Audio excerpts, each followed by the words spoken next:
Okay, we are live. This is an impromptu, little bit of an impromptu session, I guess we'll say. I was actually out at the parks, POTA, Parks on the Air. I also run that as a program. It's a nonprofit. We go out to state and national parks and get on the air and practice communications, and we have free awards and whatnot. But anyway, was out and about, and I thought, what?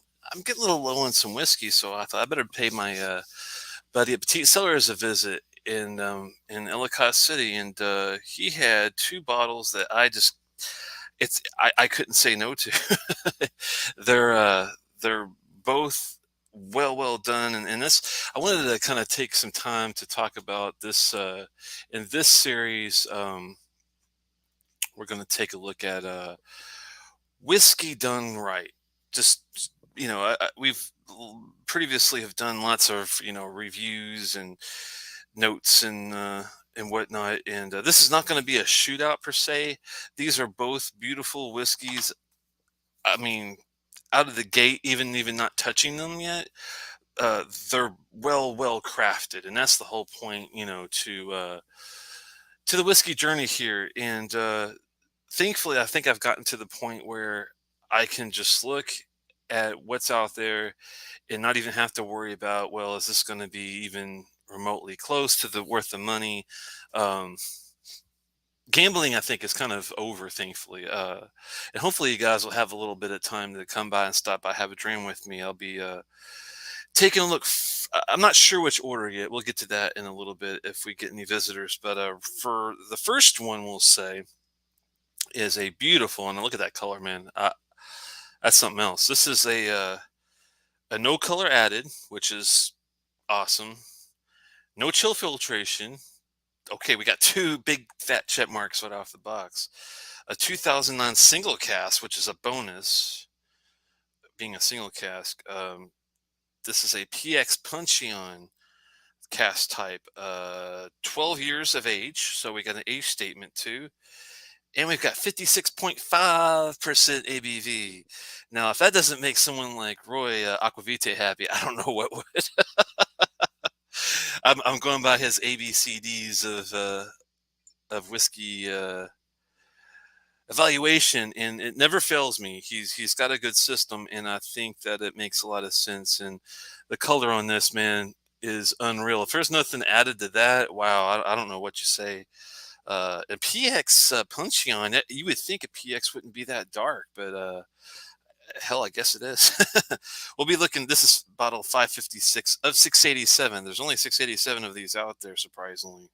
Uh, but not crazy on the price. I'll have to look up it again, but I think it was one of these was 160. I think I forgot what the other one was, but I think it was about the same. I think it's. I can look. I could pull it up online. And the other one, not better, not worse by any means, but an Edradour. This is a cast strength. Well, you also have, I think this was, yeah, this is also a cast strength over here. So you have two cast strength bonuses. This is also no coloring, no chill filtration. Look at that color. If that doesn't know, if you don't love that, hey Donner, good to see you, man. If you don't know like that, I don't know what's wrong with you. Look at that though. This is a 11-year. I just picked this one up as well. This is a distilled 16th of April 2010, bottled 9th of June 2021. It's an outturn of 608 bottles. It's a 57. I'm sorry, 56.7% ABV. This is a sherry cask maturation. I've heard this is a really good dessert whiskey, which I love a good sweet whiskey. So if that's the case, I'm in for a double treat. I've never had either one of these. I have been well versed though with both distilleries.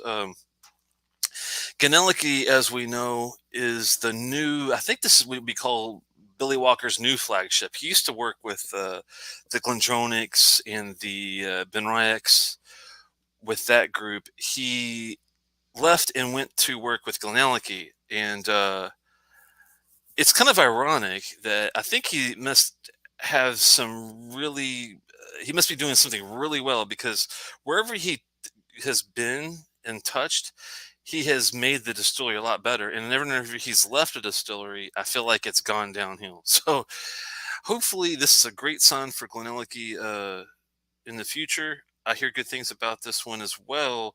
Uh, and also with the GlenAllachies, I've had the 25, the 18, the 10PX, 15s, 18s, all over the place.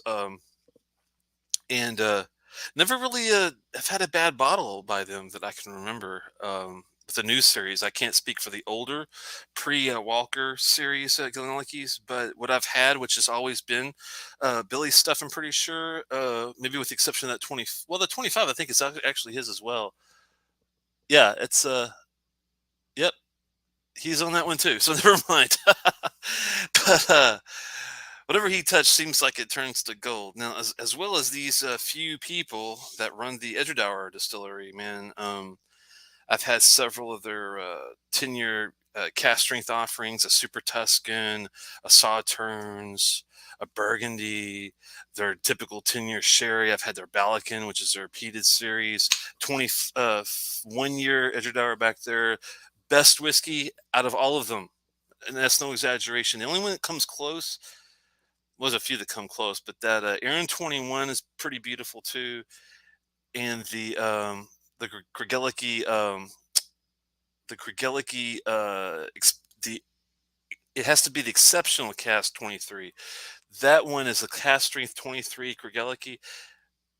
That's my top three, I think, out of all the things back here. I mean, there's a lot of stuff. I mean, that Springbank 19 though, port cast maturation, that was memorable. That was a 5 years ago though, I think, when I had that one. But that's another memorable, great crafted whiskey. But there's several of them back there. But man, the Edradours and the Kregelikis really, I think, stand out above most of the rest.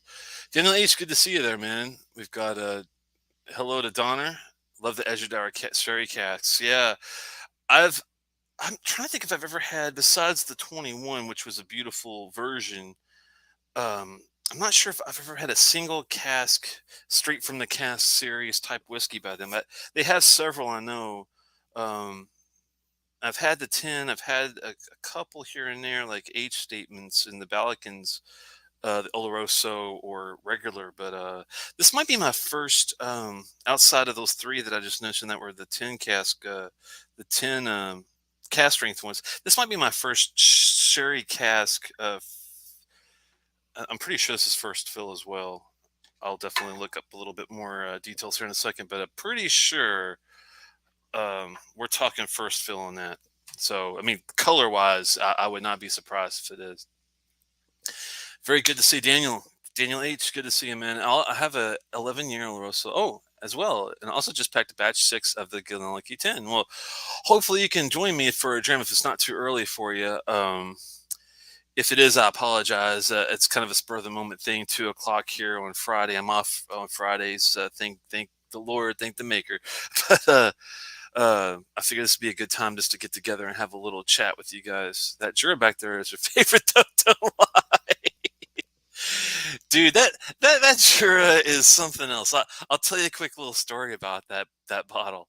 Now, I've been through enough whiskey to know that first impressions are not always what they seem, and don't always go all in on your first impressions of a whiskey. Now, the first time I tasted that whiskey, that Jura 21, it's the Tide Time version. It was the most intense. When I say spice bomb, I don't want you to think like Tamdu Debilia Dram spice, because that's more of like a cinnamon hot kind of a spice. This was more of like a ultra earthy cinnamon nutmeg, ultra thick comment, like really like way too much brown sugar. It was overly intense to the point where I was like, oh man, what did I spend money on here? This was crazy. But to its credit, after some oxidation and some water, if I remember correctly, it did get to a much, much more palatable state. Now, is it a 4-star and above whiskey? I'm sorry to the Jura guys. I know there's a lot of big British fans out there of Jura, but it's just not It's just not for me. I could see, like, if you like an ultra sugary sweet kind of dram. I mean, at 21 years, you would think you'd want it more refined, but it's definitely got some power, and it's definitely heavy on the earthy spice level. Not Longmorn spice, not like a hot spice, but more like a earthy, grainy kind of a spice. I don't know how to explain it other than wow. That if you ever do get a bottle, let me know what you thought of it because I had a rough experience with that one initially.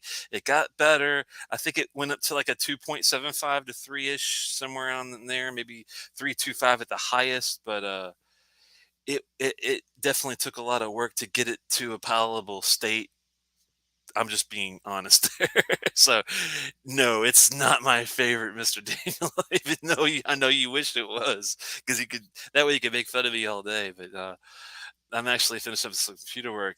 I have to head out. I wish I had a free afternoon, but yeah, that's okay. Knowing how it goes. Is that a Edradour pick by Specks of Texas? No, this is. I don't believe so. Um, this is from a single cast selected by Prestige Ledroit, Ledroit distributing company, handmade in Scotland's Village Gym, Edradour Distillery. All I can say is this one looks like it's picked by Prestige of Ledroit. If I'm pronouncing that correctly, I'm hoping. So hopefully that makes sense to you there, Daniel. You have a preference of which one I open up first? If you're pressed for time, I'll do the Edradour with you. If you're not pressed for time, we can start with the GlenAllachie. It's up to you guys. There's not like a whole bunch of people at home hanging out with us anyway, so it's a few of you guys there. Just let me know if you have a preference of which one. And while you are thinking about it, I'm gonna have a swig of water because I'm thirsty.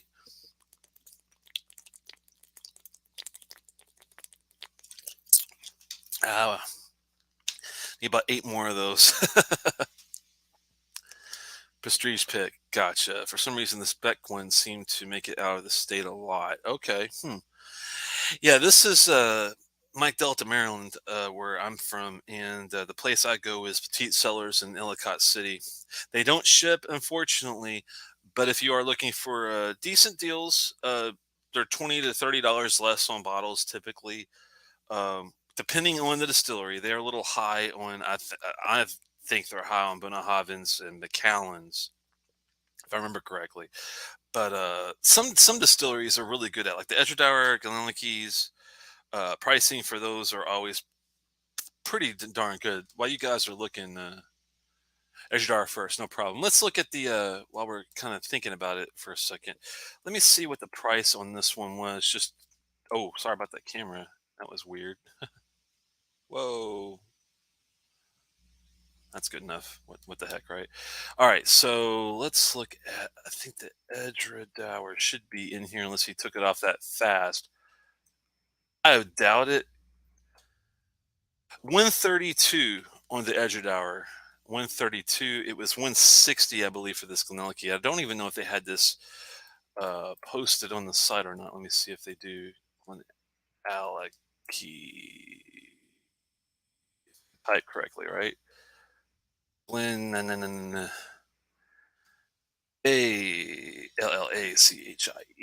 Let's see if that pulls it up. There we go. And that one is the PX Puncheon, which is the 12. 159, yeah, so 160 for the Puncheon. Both supposedly really beautiful drams. I know the craft is there, so there you go, right? let's yeah, let's start off with the Edradour just to see what we got here.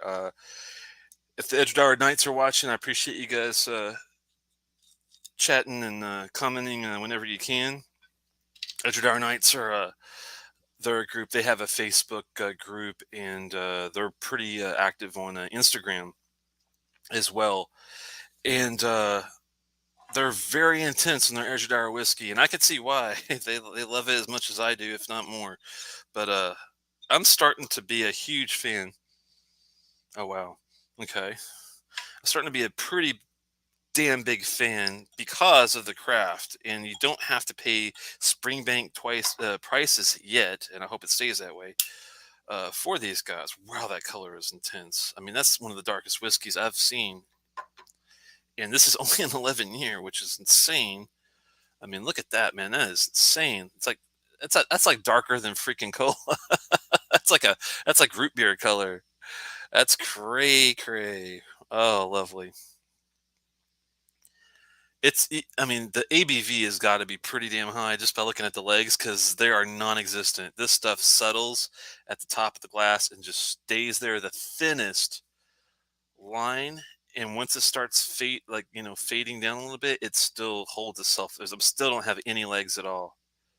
No legs, which is not a bad thing if the ABV is intense. And this one is 56.7, so it's definitely up there. Cask number 97 out of the 608 bottle outturn here. But with it not being a crazy price, hopefully, if you are interested, you could pick it up.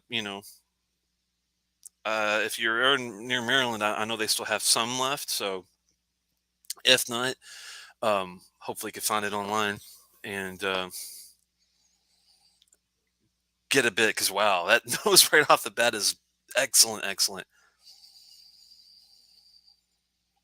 Wow, for 11 years, it's got a more of a little bit, not much, maybe like almost like a 15-year nose. It's that sherry is really nice. It's sweet, but you can almost smell the softness in it, if that makes any sense. It's got this like velvet type of it's got this it's like it's not floral in a sense of like honeysuckle, like your typical floral. This is like got roses and like deep petals, like ultra earthier floral notes in it. The fruits there, like the strawberry, the raspberry, like a very heavy berry compote kind of thing going on. Those are so nice, buddy. Yeah, so far, man, so good. I can't believe these are going for 130. To be honest with you, that's steal. I mean, I don't know. I mean, I guess when you look at 11-year, 12-year whiskey, it's definitely almost pretty much double. But for the craft, man, with the sherry involved, oh my god, am I missing peat? No, not. I don't need peat for this. This is and I'm a peat head. That's the scary thing. Usually, I'm the one that's like Lagavulin, Lefroy, Ardbeg. Give me the peat, but I do love a good straight up sherry dram if it's done well, and this one is up there with the quality of like an Allardyce or a Parliament. I mean, it's got that nose has got a really nice chocolatey raisin thing going on now. Oh wow, I haven't even tasted this yet, and I'm like surprised at how it's got this nice musky kind of danky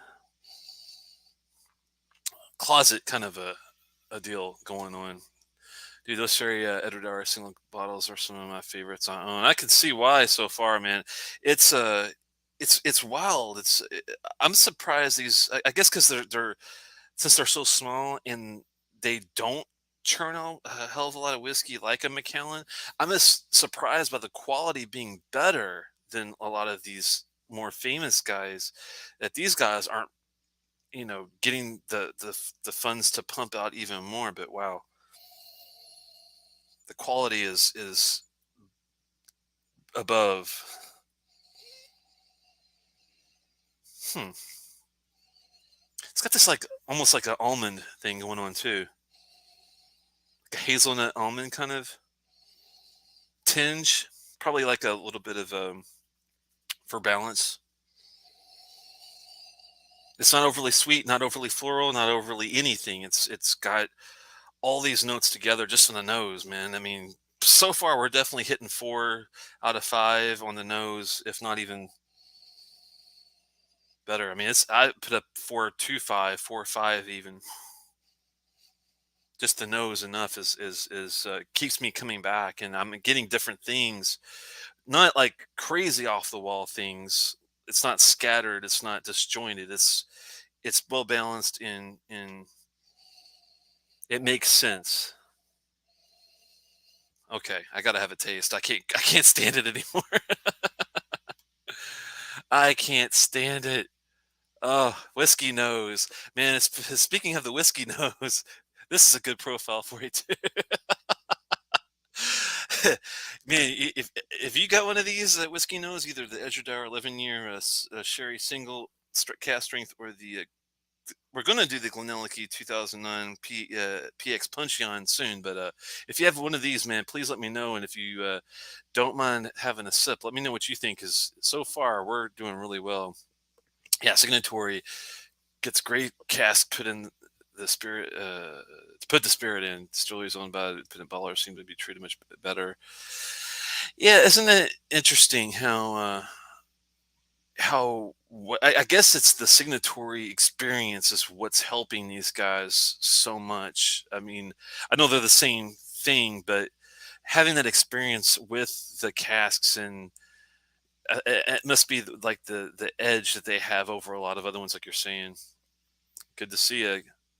They definitely care about what they put in those bottles. Yeah, thank goodness someone does, because some of these guys back here, I'm not going to name any names, but it's like they might care, but I don't know if they care as much as the people at Edradour or the people at GlenAllachie. Um, I think they care about the wrong markets because they only care about the money. They only care about getting into that East Asian market. To me, if especially if I put my work into it, like not to even look at it as art or like a craft. Let's just say I put a boatload of work into it, even just thinking of it as a business, proposition.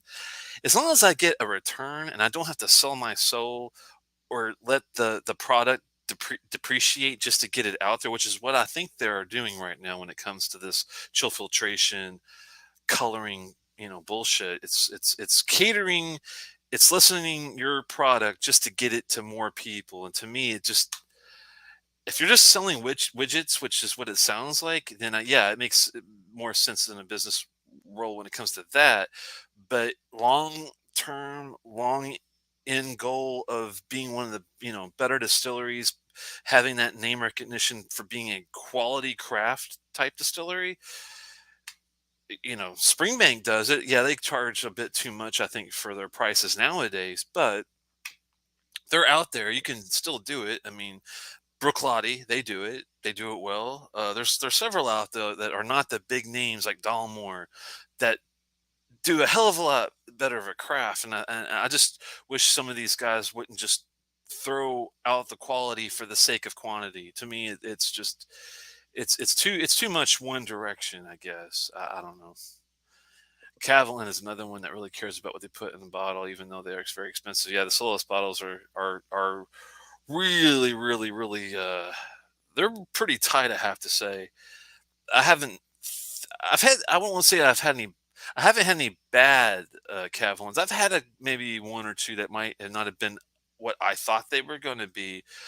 Thankfully, I didn't buy them myself, but there's hit and misses out there for everybody. I mean, even Springbank has some of their offerings are maybe not up to a certain level par that certain people might look for to see, but it definitely happens with other distilleries a hell of a lot more than it does these guys, Springbank, and the guys that actually put a hell of a lot more craft into it. Yeah, I'll try to join the fun once I'm done with my calls. You got my least favorite sherry brands. Least favorite sherry brands? Least favorite. Now, no, Dustin is he knows his shit. He knows a lot about whiskey. He's very particular. Is this is interesting that this is like two of his least favorite. I gotta kind of know. I have a feeling because he's definitely a Springbank fan. Springbank's probably going to be one of his favorites.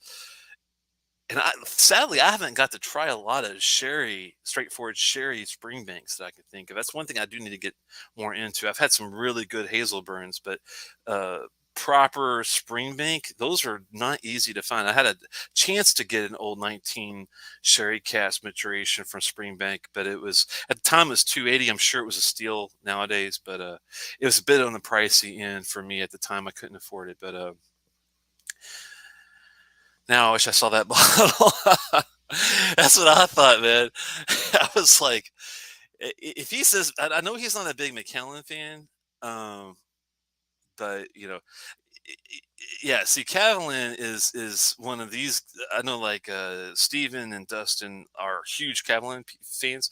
I'm not against Catalan. I just don't go outside of Scotch. So when you guys start talking about sherries that are Indian or Taiwanese or whatever, yes, I like Catalan stuff that I've had, but I've only had a few here and there, and I'm not definitely not broadening my collection because it's already kind of getting crazy to staying with Scotch. So that's the only reason I don't really get into the comparisons of that stuff. And like I said, this is not going to be a critique on these guys. It's not going to be a review other than just these are solidly crafted whiskeys, and I'm just going to kind of talk about the things I get out of them and leave it like that. I'm not giving it like a score or anything like that anymore. It's more of like a, hey, good, have a good time, man. Daniel, hope to see you again soon, and thanks for stopping by.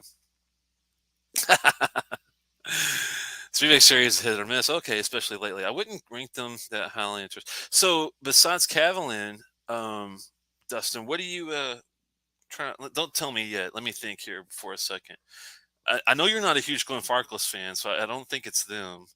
I don't think it's Aberlour. I don't think it's Deanston. I'm going through the ones I don't think it is.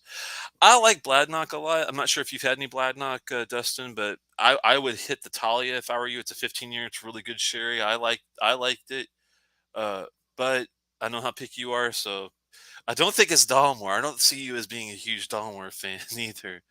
Holland Park's got some decent sherry stuff from time to time, but I don't know if it would be them either. I'm going to pass on them. Blair Athel's got some nice. I think that 23 was a sherried one, if I remember correctly. I can't remember, but that I remember that being really good. And I do like their Flora and Fauna bottle too. Blair Athel's no joke. If you guys are not familiar with them, I do like them. Price is a little high, but it is what it is for a 23-year-old. Brook Lottie. Brook Lottie does some really nice sherry stuff. I bet that's the one that you like. If I had to take a guess, tell me if I'm wrong. I bet it's Cavalan and Brook Lottie are your top, maybe. I'm just guessing though. Glendronach single casks are great if you can afford them. Yeah, $1,000 for a decent one nowadays. It feels like I remember seeing a 1993 sherry recently at Petit. Let me see if they still have it up there. Uh, Glendronach. I think they do have it still. Yeah, they got a 1990, a 27 year. It's a single cast number 7902. They went 999.97. So you might as well say $1,000 for it, man. I, I'm sure it's good, but I don't know, man. That seems awfully freaking high to me. I mean, yeah, if they're pre Berry, I would say sure. Yeah, the U.S. Springbank price gouging is from the domestic distribution chain. Yeah, that's what I was thinking of. Oh, here we go. Matronic. Matronic, Catalan, McKellen sounds great, but their spirits suck. Glencoyne is great. Tamdu, same. Oh, okay, yeah. I agree with you on Tamdu. The Glencoyne, the casks are good. I just don't like their mouth coat. It's so freaking thin on a lot of the bottles that I've had, even some of the older ones. But I do know there's some thicker ones out there. Like I think if you get like it's a 17 or 15 one, I can't remember which one it was, but I remember there being like a special version that was a little higher ABV, a little thicker. But yeah, Holland Park uses some good sherry casks. The less of it now, but I don't do these recharred barrels. Interesting. So that's why you don't like. It sounds like the recharring on if they use them for these guys.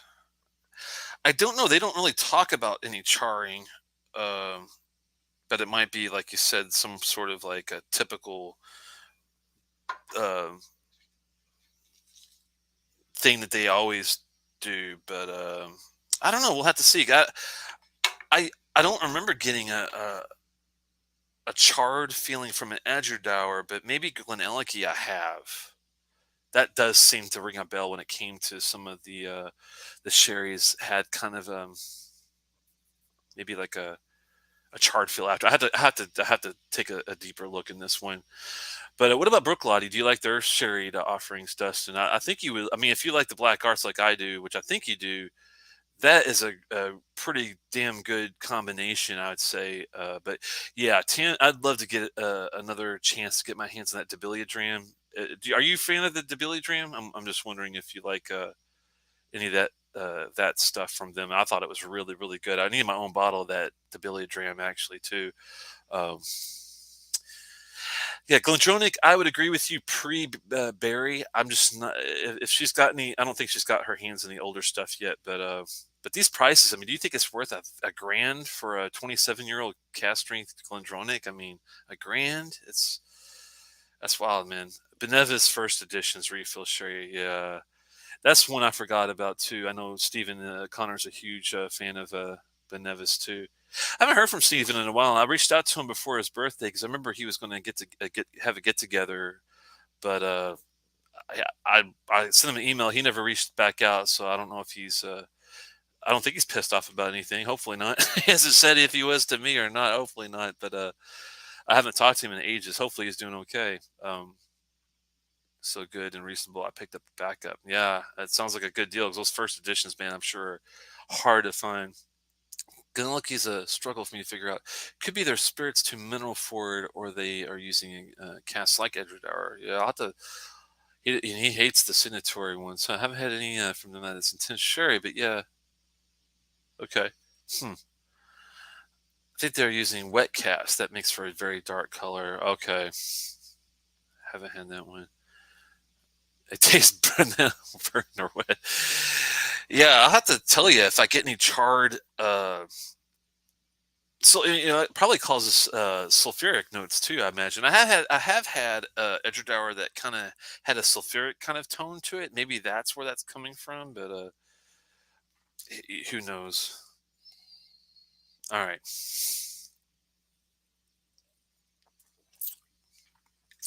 like I said, nose easy 4 out of 4.25, 4 out of 5, and wow, okay, that's some intense sherry, man. That's some nice sweet sherry too.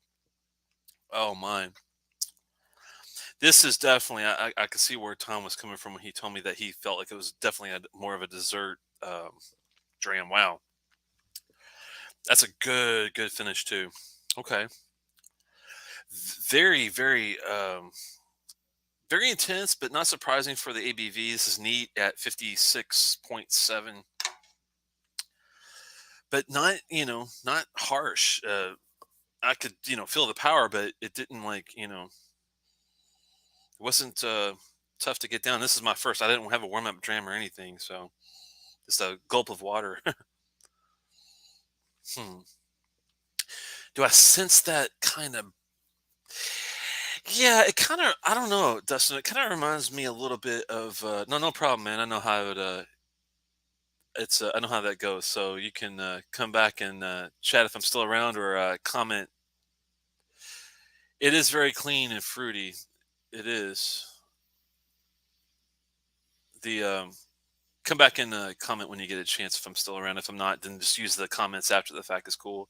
I saw the Edradour Sherry Cast really dark, but I passed despite a decent price. So far, I do get this sense of it. It kind of reminds me of that Heather Pete sort of matchstick thing from Highland Park, and I'm wondering if that's where Dustin's getting that note where he gets turned off by their if they're using like a charred thing, but hopefully the Edradour Knights will come in here and back them up. Give a comment on if they are using wet cast, charred cast. What is it that's giving it that kind of? I don't know if I want to say char, but I do get like this matchstick heather, not near as intense as like a Highland Park 12 or anything like that, but it's subtly there. Barely on the nose, a little bit more on the palate. Mm. Now, for sherry taste, I I I like this distillery. I don't mind a little bit of see it doesn't come as much on that second taste. It's not well, It might be on the it might be, like, subtly on the finish, and I'm not sure if that maybe if the age was a little older, if it would, not be as prevalent, but it's a little dry on the finish, but it does last. It's a long finish. Hmm. It's a very dirty, funky spirit that you can taste.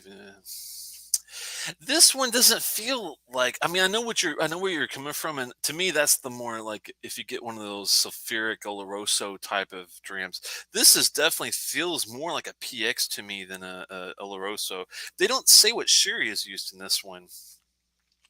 It's so sweet and so like sticky that I don't see how this could be anything but PX. I'm gonna have to look this up, see if there's any more details on the cask while I'm thinking about it. Sorry for not doing more homework. This was a pickup on the way home, and I just got home, so it's kind of a let's see what we come up with kind of thing. Let me go to distiller as well and see if we can get any extra information as well as whiskey base is a good. Their whiskey base is probably if you're going to get an overall review on a whiskey, especially if it's one of these that's not as well known. It's definitely gonna, I think, get you a better, overall, score maybe, but I don't know. I do kinda try to get as many sources as I can on this kinda crap, so keep that in mind. So we get the 56.2, right? 56.7. So good thing about whiskey base is they have all their ABVs there, so you can sort by ABV. As long as you have the right age in there, you can go 56.7. I guess it doesn't like my 11 statement. What else can I put in here to single this out? Sherry, I guess. Sherry. Like a 15-year-old. Wow, 46%. It's not the one I've got, though. I'm trying to find. Let me take out the 11. No, I should keep the 11 in there, I think. It doesn't have a year, I don't think, on it. Oh, 2010, 2021. So I guess we'll put 2010. There we go. 2010 Sherry Cask Mature 56.7. Let's see if they have any information about some of this stuff. Just says Sherry Cask matured, 11 years old, cask number 97, bottle 608. Is this 97 as well? Yes. And prestige, but they don't say. Let me see if some of these. This one guy says this is a single cask pick from a U.S. liquor distributor, Prestige LaDroit. I'm a sucker for these dark, young sherry bombs. ABV is on the relatively slow side, which I thought was funny for a 56.7 when he said that. But he says I see these often in the high 50s, well into the 60s. I'm hoping that it's a sign of it's well matured and not just a wet sherry cask gimmick. Though I'm happy to drink those as well. In a nutshell, almost went awry. He says it was a spicy bomb up front. He got the good taste in it. He gave it a B at 86. It's not a horrible deal, but I wish they talked about if it's PX or Oloroso. I'm pretty sure I'm leaning towards PX on this one. Hopefully, I'm not incorrect. Anybody know for sure? Let me know. I'm just kind of curious. Good evening there, Welsh. Good to see you, man. Are you familiar with the Edradour 2010 11-year-old sherry cask, 56.7? Thinking that this is PX because of how sweet and syrupy thick it is in a good way. It's a very desserty kind of a dram, and I'm really enjoying this one so far. It does have, we were talking about the wet casks or the charred casks. This has more of a what you probably would consider wet. I don't get a lot of charring. I do get this like very subtle matchstick kind of burnt thing, but it's not as near as like in your face as a Holland Park 12 would have it by any means. It's definitely it, being an 11-year-old. It's so refined to me. It's surprising. Hey, Eb Knight, good to see you, man. Watching from Scotland, great video. I really appreciate it, man. Sláinte to you. Tronamai is all I know in Gaelic, but that's Irish Gaelic. It's not proper Scottish Gaelic, so forgive me. I do have my Eska back here, and hopefully you can join me for a dram. If you're not working still, it's probably late in Scotland, so hopefully you're able to have a dram. If you are, what are you having? Let me know what you think of it, and tell us what you're having if you don't mind. And all of you guys, if you're sipping anything, let me know what you got. just out of curiosity, because I like talking about all sorts of whiskeys, not just what I've got here. Donner, have you had all their stuff ex bourbon? It's not dirty at all. Yeah, lots of nice fruits, maybe a touch of funk, but mostly it's pretty clean. Only had a dram of the 14-year Cask bourbon bottling. It was a lot cleaner than I expected. I've gotten 2 to 3 people sending me samples. Wow, they're all super clean. That funk is 100% from the sherry. Nice. Okay. Very little Edradour, blank space for me. Yeah. Uh, from what you've had, have you been satisfied? Have you been let down, Welsh? I'd be surprised. Dustin's the first person that I can think of, with the exception of maybe one other, that was not into the style of casks that they used for the Edradour deal. But I do sense what he's getting in there. I'm just not. Um, I think as thrown off by it, or it doesn't, like, if it was more of an of a sulfuric note, then I would be like, yeah, I'm not into that. Because at first, when I had that Deanston 20-year-old, that Oloroso, I was like thinking, yeah, but the sulfuric note is so profound in that. I mean, more than any other whiskey next to maybe a Glenfarclas that I can think of. I got to be ready for it. It's almost like that Bowmore 15 Darkest thing. It's, unless you know what you're getting into, unless you're prepared and are seeking out that sulfuric note, when you get it, it's such a curveball some of the time to me. I don't know. And at first I might like it, and then the more I have it, the less I end up liking it. I think is another issue when it comes to the sulfuric, heavy sulfuric notes. But thankfully, uh, knock on wood, I haven't had too much of that. This definitely does not have any sulfuric tones in it at all. Still florally, chocolatey, fruity, danky, musty. For 11-year-old, it's really surprising. It definitely noses like a 15 to me. Definitely get a lot of fruit nuttiness in the nose. Nice fruit, like balance that nutty, almost not mineral, but like it, that dankiness to balance out the sweetness is really nice, I think.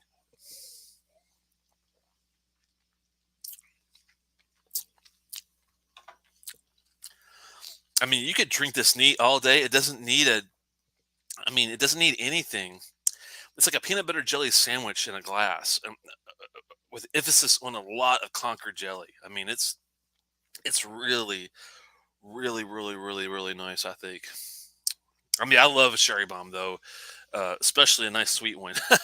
But I don't know.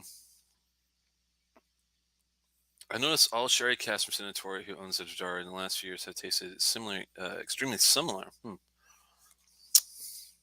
trying to think of, well, that other one was a 21 year. That was a bit different. I'm not sure if it kind of reminds me of this, but being a lot older, a lot more refined at 21. But this is no joke, man. For 11 years, for 10 years younger, it's still top quality to me. I don't know, man. I mean, I put this quality wise of the sherry and this and the nice sweetness to me is out there with Macallan. But I don't know. That's just me, and I don't get any funky wood notes or any of that stuff. But it is a very sweet forward, with that oak funk dominating most of the spirit malts when they first use first fill. The Edradour single cask Abisco decanter bottles are excellent but pricey. I've heard of that. I think it might have been you or someone else mentioned one of those before at some point, and I have not ever seen one. I will definitely seek some of these out, because I do find myself really liking the Edradour profile versus a lot of these other distilleries we've been talking about, especially Glendronach. I mean, I don't know. It's Glendronach's been such a hit and miss for me the past 5 years. Like, I've had some really nice stuff from them, but I've had some really seriously, like, wow, I can't believe I spent over $100 on that kind of bottles too. So it's kind of, but I'm sure some people feel the same thing when they go to, like Dustin was saying, when he tries to Edradour, it's hit or miss for him probably. But I can't say anything bad so far about this. I mean, usually I can say, well, it's missing this, or the craft isn't really good on this aspect. But man, for first pour, neat. I don't even want to touch it as far as water, but I'm going to just to get a full experience. But it's still no, it's got some fady legs, but nothing. It still holds up really well. Hmm.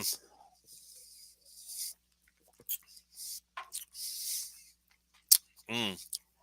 It literally is like a peanut butter and jelly sandwich in a glass. It's in a good way. It's but more emphasis on the sweetness and the grapes and the jelly and the it's got a nice kind of dry chocolate hazelnut thing going on too. Wow, I don't know. I'm cool with this one a lot so far.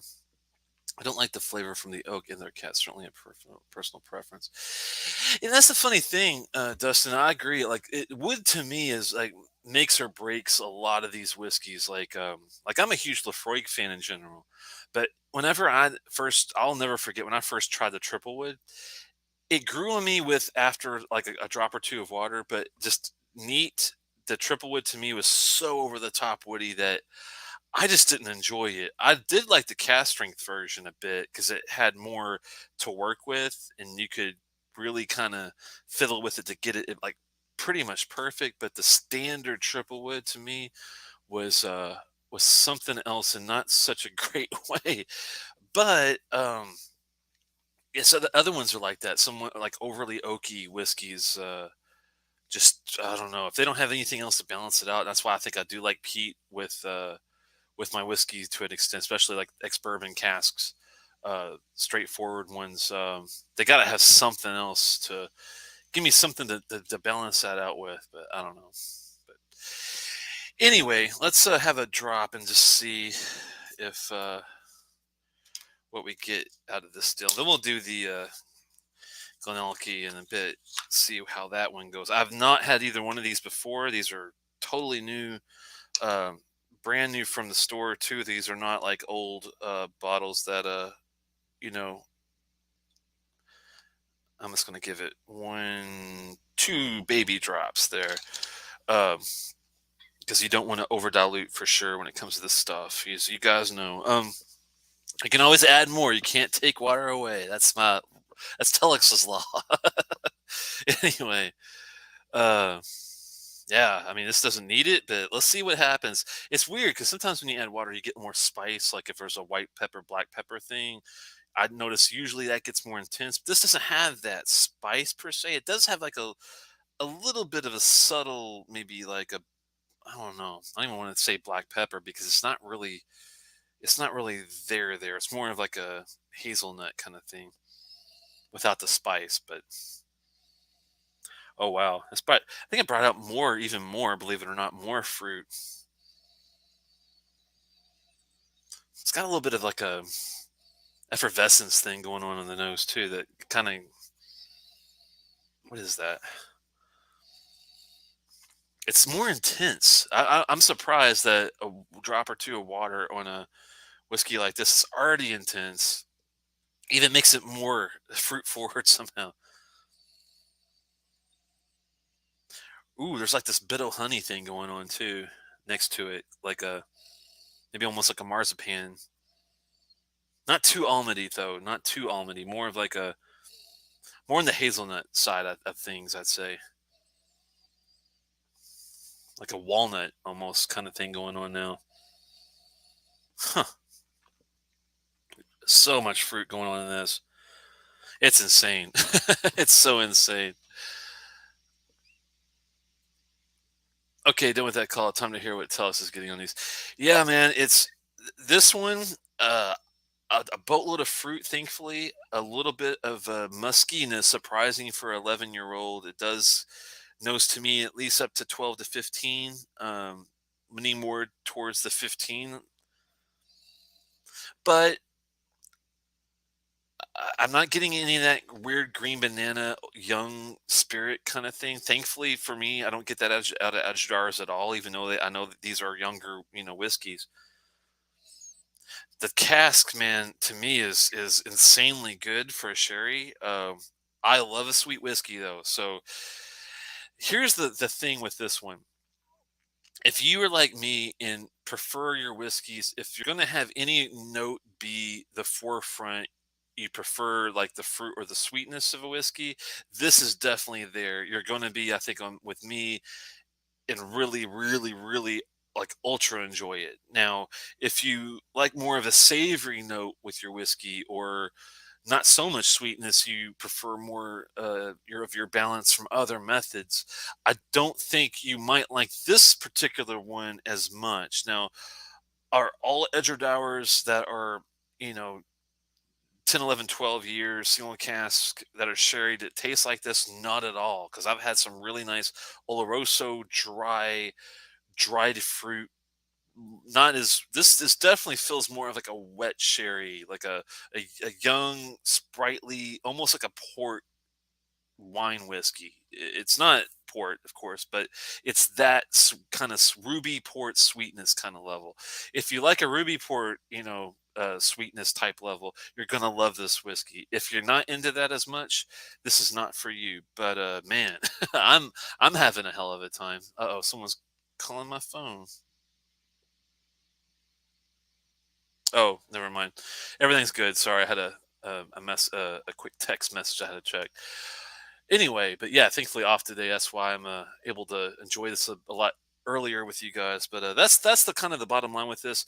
I think it's a solid 4.25 for the nose, 4.5. It's really really good. The taste is just as good. 4.25, 4.5. Um, Finish though, a little dry. Let's have another sip with the water and see if it's any different from the finish without the water to see.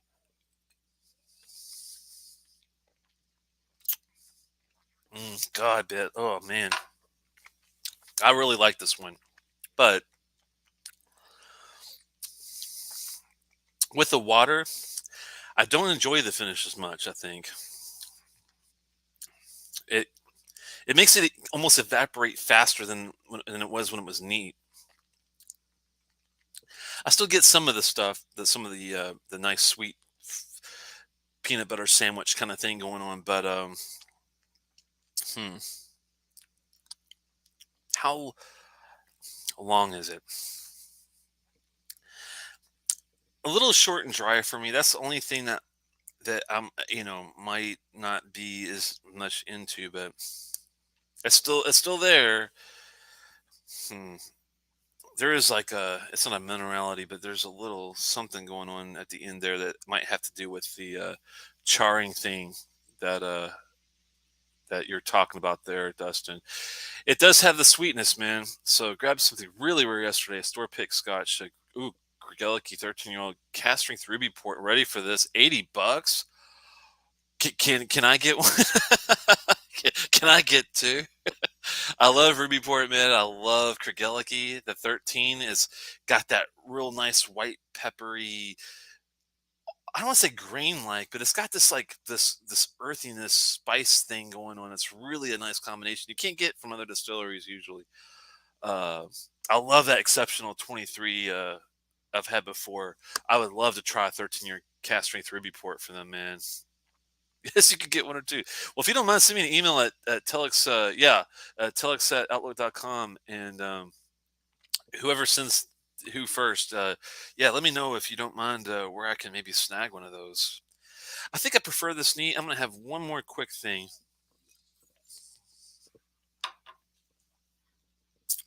just to see. That was with the water still. That's it's pretty good. But with the water, man, I don't know. That last finished part, not so sure. But one more for the Gipper and see if it picks up neat like it was before on the finish to see if it last a bit longer, and I think it will, hopefully, because that dryness is the only thing I'm kind of like, but some people like a really nice dry finish, you know. I like more of a one that's like a Lagavulin 16 that lasts for a good 20, 30 minutes after you have a nice sip because of that mouth coat. It lingers. It's more of like a oily mouth coat, or like a Kleinleach 14, a waxy mouth coat, or heavier. Those finishes last a lot longer that way, usually for me. But let's see what we get. The mouthfeel already is better without the water because it's neat. And believe it or not, just a drop or two of water affects the finish a lot on this. I certainly prefer it neat. Um, there is that still that, and maybe Dustin nailed it. Maybe it's that kind of, maybe if they are, if it's not wet, if it's more of a charred thing, maybe that's what that's on the tail end. But without the water, the finish is better. I do like the nose with the water though, because it, like I said, it really intensified the thing. It's great experience all around. Definitely a 4.25 all around average score, if not a 4 or 5. I think on this one, it's solidly good. And if I don't touch it with anything, that's makes it even more natural, easier to deal with. I don't have to sit there and spend 15, 20 minutes to, adding water and worrying about oxidation and shit like that. So that's a big plus to me. It's just a pour and sip kind of dram. I do like that a lot. And like I said, sweet tooth all the way. So this for me is like pow. It's independent bottling. Okay, that's fine. That's fine. I am starting to dabble into some of those too, Dustin. So uh, be on the lookout for me to maybe do some shows with certain independents. I'm going to be very selective because I have had some not so, excuse me, not so good independent bottlings from certain distributors. I do like Adelphi a lot. I never had a bad Adelphi so far. Um, Adelphi, I'm not sure how you pronounce it. I could say Adelphi. Correct me if I'm wrong, somebody, please. Really good. Usually, they do a really good job from what I've had. I've had some Deanstons from them that were much, much better than the distillery, options even. As well as other distilleries. SMWS, Scotch Malt Whiskey Society. They sent me an email recently. They were like, "Hey, if you rejoin, we'll give you, $50 off, kind of thing." The only thing that's tough with those guys to me is the shipping. If you got to get 3 or 4 bottles to really make it make sense, and when you're talking at least $100 minimum for a bottle for their stuff, it adds up over time. But they do have solid bottles. I've never had a bad one. I have had ones that maybe not my cup of tea when it comes to subjective, qual- uh, particulars of different, tastes, but it's always high quality casks, picks, ABV. You get to pick the age, all that kind of stuff. So you're starting with the hardest to get and most expensive independent bottles. Yeah, see, that's the problem though. When you've tasted what you consider the best, if you're interested now, I'm telling this to Dustin because I know he can afford it if he's interested. But I know Petite has an Adelphi Springbank bottle. Believe it or not, I cannot get this at this point. But let me see if I can find it. Adelphi. Oh, here we go. They have a 21-year Springbank Adelphi Campbelltown, 2021 year, but they want 775.97 for it. I mean, I know that's crazy high, but when it comes to Adelphi, when it comes to Springbank, it might not be that crazy. This is a 2000 Springbank single malt from the Indy bottle, Adelphi mature for 21 years in a single cask before being bottled in 2021. What's the ABV on this sucker? I'm just kind of curious now that I'm looking at it. They don't even tell you, as sad as that is. I can find out though. I'm sure there's not a whole bunch of these bottles out there. So if we go to Whiskey Base and do a quick search, if I just do 21 on that. Oh, if it's only 43.4, man, that'd be horrible. I hope that's not what it is, but that sounds like probably what it is. Never mind. I mean, I know there's some really good 43% ABVs bottles out there if you're willing to play with the water and shit, but for a refill bourbon hogshead and at 43.4 for 775, I don't know, man. Do you think it's worth it?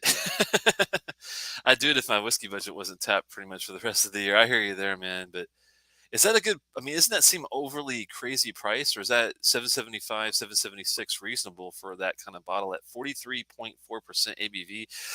I wish I was looking, and they do have like a 56.8. That's like a 1998 his master selection. They got a 1999 80s selection. It's 53.4.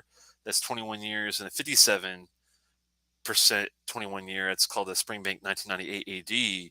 Those sound a hell of a lot better than this, but this still gets an 88.67 on Whiskey Base. That's not a 90 like some of these other bottles they have, but that's still a pretty good score. Only 5 users have scored it though. Let's see, there was a 90, 90, 90, 86, 82. I don't know, man. That sounds a little high, but he sounds like he was actually close to. Yeah, that's high for a 21. It's more in line for a 24, 26, but you pay a pretty, yeah, for independent bottling from them is, yeah, I think it's like the only other Adelphi bottle they have right now is, let's see. Now I'm kind of curious because I remember looking earlier. Adelphi. They got a Mortlock 18 Adelphi for 289.99. Oh, they've got a brand new. Oh shit! I wish I knew about this. I would have maybe picked it up. They have an Adelphi Ben Nevis 2015 5-year-old. That's kind of weird. Must be a new thing. This is a Ben Nevis 2015 5-year-old from a first fill Oloroso Sherry Puncheon. It's a beauty. One of only 620. Well, shit. I wish I knew about that when I was there. I'd snatch that sucker in a heartbeat because I do love my Ben Nevis. I do love Oloroso. I love a Puncheon. That's the big boy, if I remember correctly. If it's one of 620, man, that's a specialty deal for 109.99. I think that's pretty good. I'm told to never buy Nevis under 10 years per Jason Coates, the Ben Nevis expert. That's a good point, and you got a point because I have had their standard 10 year. It's an old bottle, right? That one right there. It's the old school label. It's only a 10 year.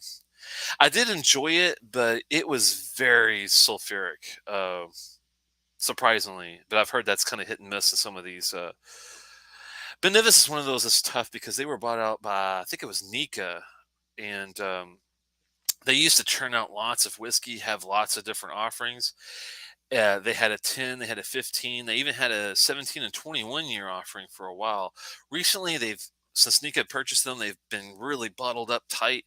They only have a 10 year, I think, at this point. That's brand new, and they have, I think, some NAS too that they released. I can't remember what it's called, but I don't even bother with that. But yeah, the only reason I would, and I agree with Dustin and Jason Coates knows his shit too. The only reason I would think this might be worth a gamble is because of the independent bottling. The Adelphi guys do a great job. Ben Nevis being a great distillery, with it being first fill Oloroso, man, Puncheon. You know what? Let's look at, just for giggles. Let's look and see if there's any quick. Then we'll move on to the Grenella, because I do have to run here about um, 4 o'clock or so. But let me see if there's anything on this on the whiskey base, just out of curiosity. Nevis. Adelphi. Let's see. What was the? Was it? It was 2015 5 year. 2015. Did they tell you the ABV on this one? 61.3. Ooh, 61.3. That sounds a little high. That's another reason I'm thinking. You know what? It might be worth a little bit of a gamble, possibly. How about an independent bottling 12-year-old or so Ardbeg 500 milliliter, but 180 bucks at 48.4. Ooh, man. That's basically like an independent version of an Ugadal, probably at a little bit lower of an ABV. If 500 milliliters is smaller too for 180. And I'm a huge Ardbeg fan, man. That's a tough one. That's really really tough. Who's the independent bottler? I think that'll be my make or break on that one. Because if it's somebody I like and somebody I know, then I might pull the trigger. Yeah, but that's the thing. See, Ugadal's got some, I think, older shit in there with their younger stuff, doesn't it? Isn't I mean, I'm not saying they use, a bunch of 15, 18 stuff, but don't they have some 12 to 15 stuff in their Ugadal stuff still? Or I don't know. You think if they did use that, they would use the age statement at least on but the younger stuff they can't because they have some 7-year-old stuff in there as well. Oh, Darkness is pretty good. They specialize in sherry cask. He's right about that. Oh man. See, I've known about those guys for a long time. I've never had the opportunity to try a Darkness bottle, but I have heard good things about them. I don't think Yugi has any old whiskey in there. Okay, well, it might be just be I think you might be right because one thing Ardbeg does have an uncanny ability to do is cheat off the cask. They they fool me a lot with good casks, making me think it's older whiskey. I think happens too much of the time, so that's probably what's going on with that. But if it's a true 12 years Oloroso, 500 milliliters, 180, as long as since it's 48%, I would say yes. I would go for it, man. I would go for it. They used to for sure have old stuff. Now they're doing some good sherry casts. Yeah, I'm thinking that's what's happening. You're right. They're probably just banking on like it's kind of like the black situation where we had that disagreement about the black, and I think that the quality of those Pinot Noir casks were so good to me that it like shadowed the young whiskey in it or something. I don't know how to explain it, but that's the only thing I could think of why I wouldn't sense that young whiskey in there. Because typically I can detect like some age on something, but those damn good casts, man, they can fool you. Anyway, all right, let's have another. Let's have a sip of this other one.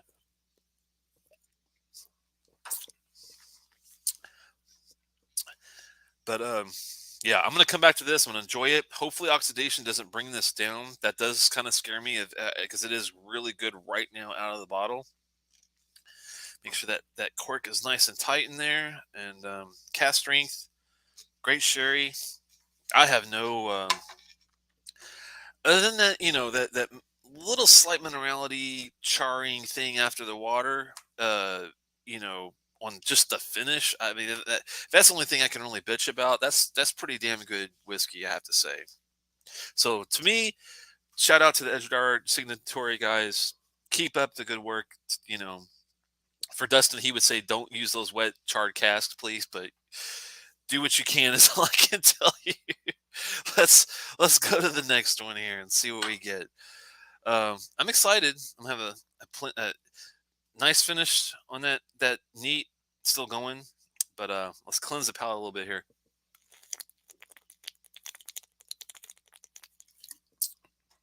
Okay.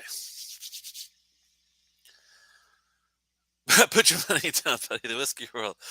Go buy it right now. You'll have it by Thursday.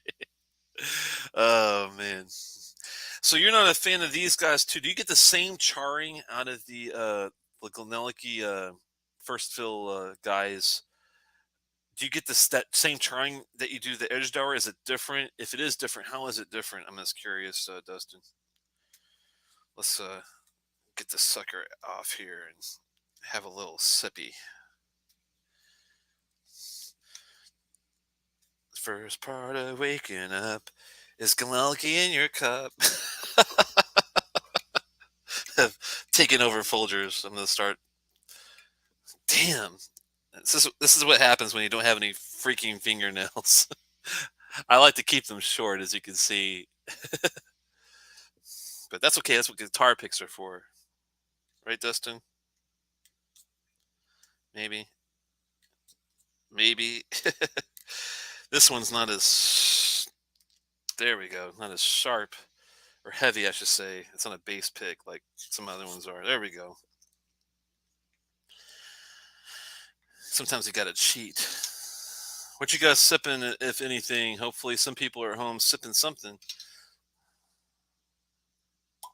Ooh, that's a nice sound. Great color, I have to say, man. And this is definitely no coloring, no chill filtering, none of that crap. This is no color added, no chill filter. 2009 single cask. 5712 is the cask number. PX Puncheon. Date distilled the 15 January the 9th. 12 years bottled at September 2021. 556 of 687. 56.5 ABV. Impex beverages on this guy here. So pretty happy with the presentation, man. I mean, what is there to bitch about with that? If you're gonna give me a whiskey, give it to me like this. Give me the information. Tell me what's in there. Give it to me up front. I don't need a bunch of marketing crap on the box. This is beautiful, straightforward.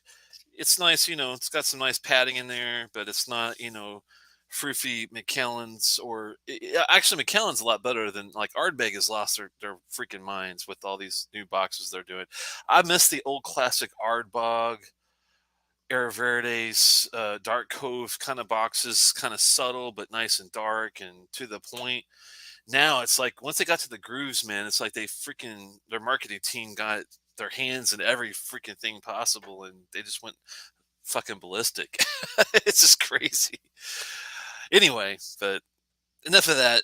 I've already been disappointed about the new Hardcore to an extent. The community release, I enjoyed to an extent, but man, that limited release was so much lower on the quality.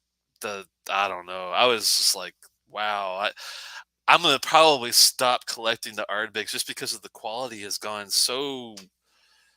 I mean, we're not as maybe as bad as the drums, but we're really damn close. We are really damn close with this latest thing. The fermentation, was a nice 13-year surprise, but the hardcore thing, man, I don't know. I miss just do me something straight up, like the Dark Cove Kelpie type stuff. I just to me those were much much much better quality. The Ardbog, the Alligator, the Air Beige, those are the releases that really, really had some solid shit going on. Maybe we just got lucky with the timing of the closing of the 90s coming back and having some like older whiskeys there at the beginning when they came back. But I don't know. But I don't know if it's Mickey Head's leaving, but something's not right going on. The Scorch was pretty decent, I thought. So that was the first new guy's release that I remember. The oxidation didn't help it though, but I did like the initial taste of that one. North Star Spirits puts out a 13-year GlenAllachie. Eric picked one up. He's talking about Malt Muser, by the way, if you guys don't know. They are 230 Canadian dollars here, so they could keep them. They are charging by the shades of darkness. Yeah, that's wow, man, that's crazy. A 13-year North Stars for 230 Canadian. That seems a little high, even because let me see what the exchange rate is. I haven't looked at the exchange rate in so long. Let's look up 230 Canadian to US dollar. That's 178. 180. 180 for 13. Yeah, this one was 160, I want to say. Just to verify. Let me see. I believe that's what I said, but I don't want to tell you guys the wrong thing. So I'm just going to double check here. GlenAllachie. And this is the PX Puncheon 12, 160 American, which would be 160 USD to CAD 206. Do you think 206 is more reasonable? Yeah, air paid only 200, about the same. Yeah. Do you think that's more reasonable, or do you think it's still way over the top on that? Just out of curiosity. I better get the pouring. Oh, I already did pour it. Never mind. I was gonna say I better get the pouring this. All right, let me wipe my nose here for a second. Sorry, guys. Okay, not sick or anything. Just having some sniffles, I guess you call it. All right, I'm not stuffed up by any means. Not at all. This one's a lot more subtle in the nose versus that Edradour already. I will say that. I'm not sure if that's bad or good. We'll see. I do get some nice sherry in there. I do detect the sweetness. It is PX as well, so that's not surprising. This one's a little, even though this is only 1 year older, in the ABV is really similar. This is 56.5 versus the 56.7, so we're only 0.2% away. They're both 56% ish whiskeys, so I wonder why.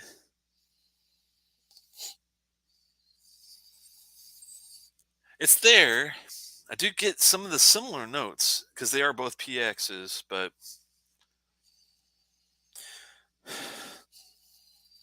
this one's got a little bit more of a woodiness going on. It has more of the oak factor, and I think maybe that's where Dustin was coming from on that. This has got nice balance though. I do like the wood. It's got the cedar wood with the PX sherry going on. It's melding well,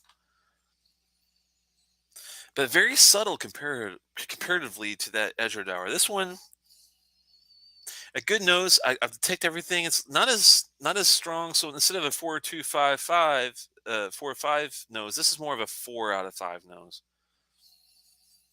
Really got to dig a little bit more to really get more out of it. I am getting a little bit more spice though. I will say that. I'm not sure if it's a white pepper or what, but there's some spiciness going on there. Maybe I'll get it more on the palate. Have you had this one before? What'd you think about it if you have, just out of curiosity? I think that paying over 200 for a 13-year independent bottle is a joke, but that is the way it seems to be heading. Yeah. No, I hear you there, man. I mean, it depends to me. It depends on who the bottler is and what's the ABV. That to me is a big difference. Like if it's a no chill filtered, no coloring, um, 13-year from who's like exclusive malts doesn't really even do anything anymore because Nika got them too. But uh, Blackadder does some pretty good bottles, don't they? What do you guys think of Blackadder or Single Cast Nation? Like a Single Cast Nation had a 13-year independent bottling of Klein Leash that was a good AB, like a 55 like cast strength type thing. Then that would be worth it to me. But unless it's cast strength and unless it's a good bottler, that's where I would probably draw the line of like, nah, I definitely would not pay that for it. No offense to Gordon McPhail uh, or Alexander Murray or any of those like kind of classic casks. Those types of independent ballers, there's no fucking way. You'd have to pay me $100 to go and get it and drink it. That's how different I think those some of those so-called classic casks are. I'm not a fan. I remember this poor guy here, native local to Maryland. I won't say which store, but he went out and got a bunch of those classic casks, and they were old in age. But I mean, no one's going to spend a crazy amount of no matter if it's 20 something. It could be a 30-year Bunnahaven even, but if it's like 40% ABV and it looks it smells weak as hell, no one's going to want to pay that kind of money for that, I would think. But there's a Lefroy First Edition's 14-year sherry cask, over 400 Canadian. Jeez, man. First editions do some decent bottlings. A 14-year sherry from Lefroy should be half that price, maybe 200. And that's even, I mean, that's American, but that's still 160-ish. I'd say 160 to, 180 Canadian would be much better price on something like that for, in fairness. But I don't know. Oxidation might be helping this one with the nose a little bit. Let me do it quick just to make sure I'm crystal clear. Get a new tissue here.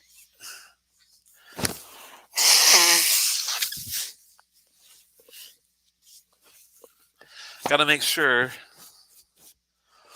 no issues on the old noj, whatever you call it, snoj, whatever. I don't know what you call it. Nose.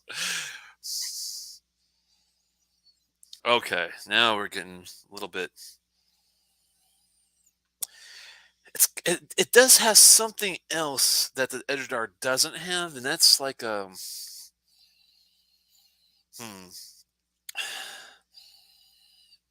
It reminds me of like a gumdrop kind of thing.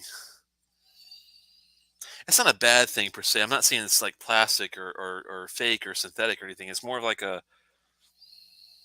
it's got like a sugary thing, like a powdered sugar confection type aspect to it. That's a little different than the Edradour. It's got like a more of a breadiness, like a more of a cookie dough thing going on too. Huh. Not bad. A little more savory. Definitely not as dessert sweet forward. Got a little sandalwood thing going on too. Huh. Okay, let's have a sippy.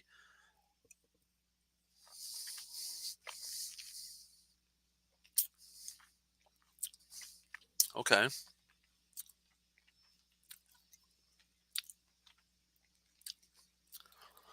Hmm. Completely different taste profile, even though they're both PXs and both done really well. This one is not a dessert wine. This one is more of not as sweet. The other one is balanced as well. It's just more sweeter than this one. This one's more of like a nice kind of maple syrup, sugary, but yet subtle. It's got like this honey taffy thing going on too. It's just a sweet sort of, but it's not as fruity, I guess, is the difference. It's a different kind of sweetness. Mm, very good. But wow. It's amazing how even though you got PX Sherry, you got both the same kind of years, you got both the same ABVs, you got both no chill filtration, no coloring. The only difference is the distillery, the make is different. Everything else is really similar, but it's amazing how different these whiskeys are. But they're still top quality, and that's why I wanted to do a show like this because they are. Now I can't say, if you know, like Dustin was saying, if you know you're not a huge fan of uh GlenAllachie's spirit or make or Edradour's casks, for example, then of course you're not going to be into it as much. But with that said, you know it's it's definitely a huge difference on the thing. Oh, there's Steven, man. I was just talking about you. No time, no talk as well, man. Hope you're doing okay. I was just telling the guys. I hope you're not pissed at me. I sent you an email about your birthday get together, but I think you already had it. So happy belated birthday to you if I missed it, man. And yeah, have you had either one of these? Steven usually hangs out more on the older whiskey end, but I think he does take part in some of these younger ones if they're done well. And you can't really say that quality wise that these guys are slacking in any fashion that I can think of. But very nice dessert type dram we had earlier, Steven. I really like this one a lot. I just opened it and we're already down. We're already down there. That's so sad. Beautiful color though, all natural. And this is the one I'm doing right now, the GlenAllachie 2009 first fill.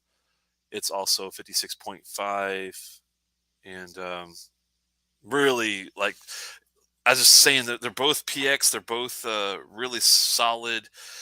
It's just how funny how different they are. The Edradour is sweeter, more fruity. Um, dare I say, more sherry forward. This one has got everything well going on. It's just so less sweet. It's so much more like a maple syrupy, brown sugar, woody kind of thing going on. Is it better balanced? No, but they're both well balanced. They're just completely different profiles, different styles, man. It's crazy. The but yeah, it's really good to see you, man. Hopefully you're doing okay. I'll catch up here in a second. I paid 230 Canadian for the first edition. It's been Nevis 1997 23rd. Oh, I bet that's effing amazing. I bet that's something. And hey, Steven, just before I go to your next thing, what do you think of now? Jason Coates has stated that unless it's 10 years at least old, don't even look at a Benevis. But there's this new bottling that's a Adelphi of all things. It's here local to me at Petite Cellars where I usually go in Ellicott City. I would have picked this up if I knew he had it. He didn't tell me about him having this, but he's got an Adelphi, um, Adelphi. I'm not sure how you pronounce it. I can't type worth a shit today. Let me fix this 1 second. Adelphi. Here we go. They've got an Adelphi Ben Nevis 2015 5-year old. It's a 5-year 2015 first fill Oloroso Sherry Puncheon. It's one of 620 bottles. I don't know if that's worth a pickup at 110. I think it'd be worth it all day because I love Adelphi, whatever. I love Ben Nevis. I love first fill Oloroso. I love Puncheons. I don't know, man. Tell me what you think if that's worth a 109.99 on that deal. I'm just kind of curious, but yeah, I think 230 is well worth it for a 23-year-old 97. But I think you got a seriously good price for that, man. You probably got it a little while back too, if I had to take a guess. I haven't had to get together yet. It'll be later in the year, and I'll let you know. Thank you so much, man. Got busy with work and went to Scotland and London for a couple weeks. Just got back. Oh man. Oh man. Oh man. Oh man. Oh man. I bet you are.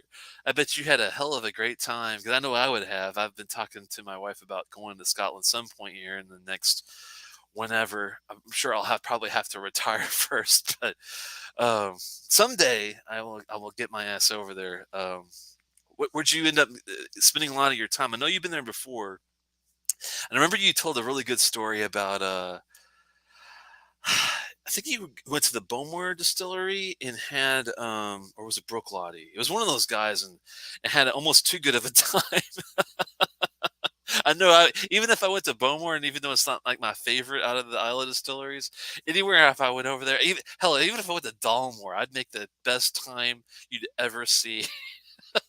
I'd be throwing whiskey back and forth just like Richard Patterson just to do just to have fun. No, I would definitely be in heaven for just having some really good access to beautiful stuff over there, man. I've had some great sub 10-year Benevis bottlings. The single cask nation 8-year comes to mind. The key is that the cask is great and it's first fill for the sub 10 years. Yeah. So I'm thinking if you get I don't think you've ever had a like. I'm a huge Adelphi fan. I think Steven likes them as well, if I remember correctly. I'm not going to put words in his mouth. If it's an Adelphi, it's even though it's only 2015 5 years. If it's a first fill Oloroso Puncheon, don't you think that would be good enough to at least try for 110? I don't think I could get really screwed by it because Adelphi bottlings are tough to come by as it is. Benevis bottlings are tough to come by as it is. A first fill anything sherry related is tough to get. A Puncheon you don't really see every other day either. and it's one of 620 bottlings. Do you think that's worth a gamble for 110, Stephen? Would you get it if it was down the street from you? I'm just curious. I have a heavily peated Benevis 2015 6-year sherry cask from Conmore. Very solid for a 6-year. I think he meant solid. Yeah, I can. Carnmore's got some decent ones I've heard. I've never tried any of their stuff, but that would be another one that I probably would take a gamble on at least trying to see. But like I said, if it's Alexander Murray or Gordon MacPhail or one of these, what I would consider iffy independent bottlings in comparison to like Seal and Cast Nation or First Edition or whatever, um, that's where it gets kind of iffy. But I don't know. I'll have to see what you guys think on that one. But yeah, this is surprisingly different. The toughest thing is trying to decide what do I like more because they're so different, even though they're the same exact profile. It's really, really tough. My first impression reaction is the Edradour all day long. To me is my favorite, but it's such a sweet, fruity profile. This one's more of a subtle, very well balanced, sugary, maple syrupy kind of thing going on. I don't know. I mean, do you want that though in your PX Puncheon? That's where it gets kind of. I mean, it's well balanced though. That's what it's really tough.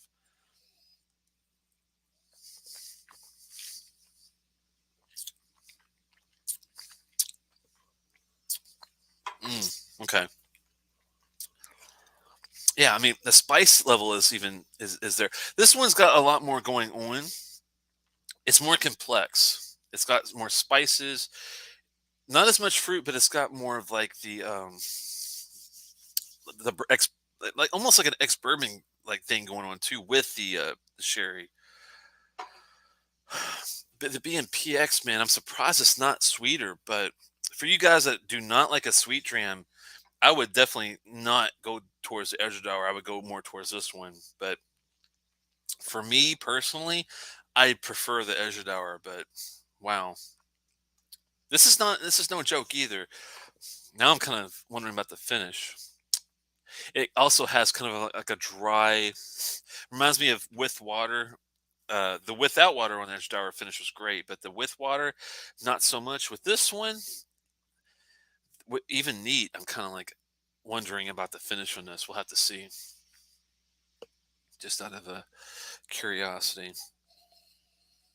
Have you had any of these, Stephen, at all, or anyone else? If you have, what did you think of them out of curiosity? Just curious.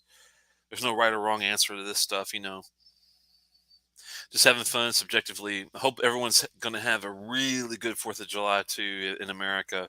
And Tucson talk to all the Norwegians that watch the show as well. I really appreciate you guys, and Veldebra to the other ones too in Sweden. I don't know any Finnish, unfortunately. That's all another language there, in more ways than one. It's funny if you think about Hungarian and Finnish. Are those languages are so different than anything around that entire area in Europe. It's amazing.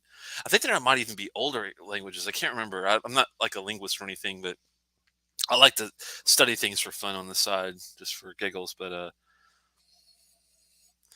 anyone watching outside the U.S., hope you're having a great weekend too. But yes, this is our Independence Day this weekend, so very happy to be free to an extent, and you know, be able to hang out and have fun with you guys. And uh, I do like the nose; it's getting better in time, but it's nice and it's got some better spices with this. This is what makes it tough to like really do a quality comparison. They're just different, really.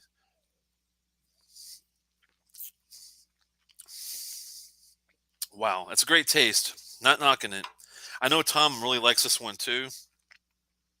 I wasn't even going to get this one at all. I was going to get just a basic Glendronach 18 or 15 or something.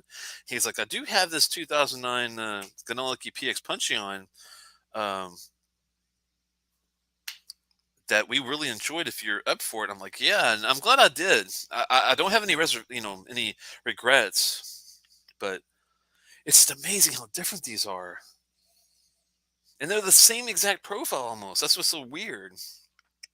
Both PX, both high ABVs, both 11 to 12 years, both circa 2010, 2009.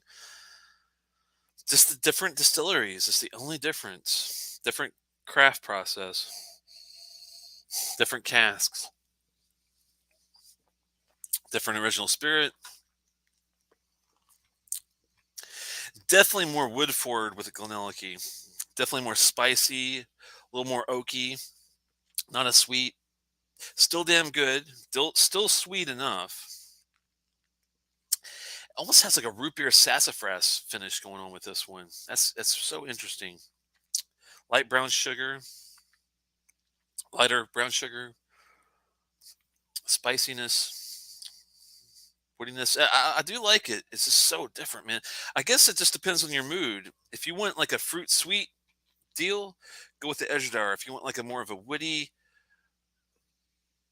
syrupy sweet, not as fruity sweet, and more spice balanced, then the GlenAllachie is your pick. But I can't. It's hard to find a fault in either one, really. That's what's great about getting. I mean, this is the thing. Once you get a whiskey that's at least 12 years in age or 10, whatever, you get a whiskey that's not colored, no chill filtering. And if you get a whiskey that's it's at least 46, 48% ABV, you've already really done a lot of the check mark boxes to ensure that you've got a quality dram no matter what the profile is. That's what the whole point of this show really is that I blindly chose these two, never had them. Yes, familiar with the make of the distillery, but that doesn't always guarantee you're going to like something. I've had Taliskers that I really, really, really, really enjoy a lot, and I've had Taliskers that didn't really do much for me. Good representation of that is the Port Ree, which is a good dram. Love the taste. The nose and the palate were good. Just a non-existent finish because it was either a low ABV or something, and it's a exclusive retail, a travel retail exclusive they have. So you don't really see it a whole lot, but you do see it, and that's one of those bottles that's kind of like hit and miss for me. Same thing with the Sky, I think, whatever their NAS deal is. The Storm's much better. Dark Storm preferred, uh, but the Talisker 18 and 10 are the ones that I gravitate towards because they're just solid. The Stiller's Edition, of course, Oloroso, I'm sorry, Amoroso finish on that. Those are always solid because those are age stated to like 10 to 12 years. So um, with this, it's just I took a gamble on both, and since the craft was there, all the ABCD stuff fit. It was a great experience on both, even though they weren't even close to being the same. It's pretty nuts how that works. Oh, sorry, let me catch up on some of these comments here. I had some very good Gordon MacPhail sherry cask strength, connoisseur's choice, 93 Ballbearer superb, 91 a whiskey base, and even a 9-year Bunnahabhain cask strength that's very good. Interesting on the Gordon MacPhail. I've had some. I maybe I should clarify this and say the MacPhail collection. There was one of them that was kind of surprisingly not up to par. And that's what kind of it's really tough with some of these because I've seen Gordon and MacPhail's.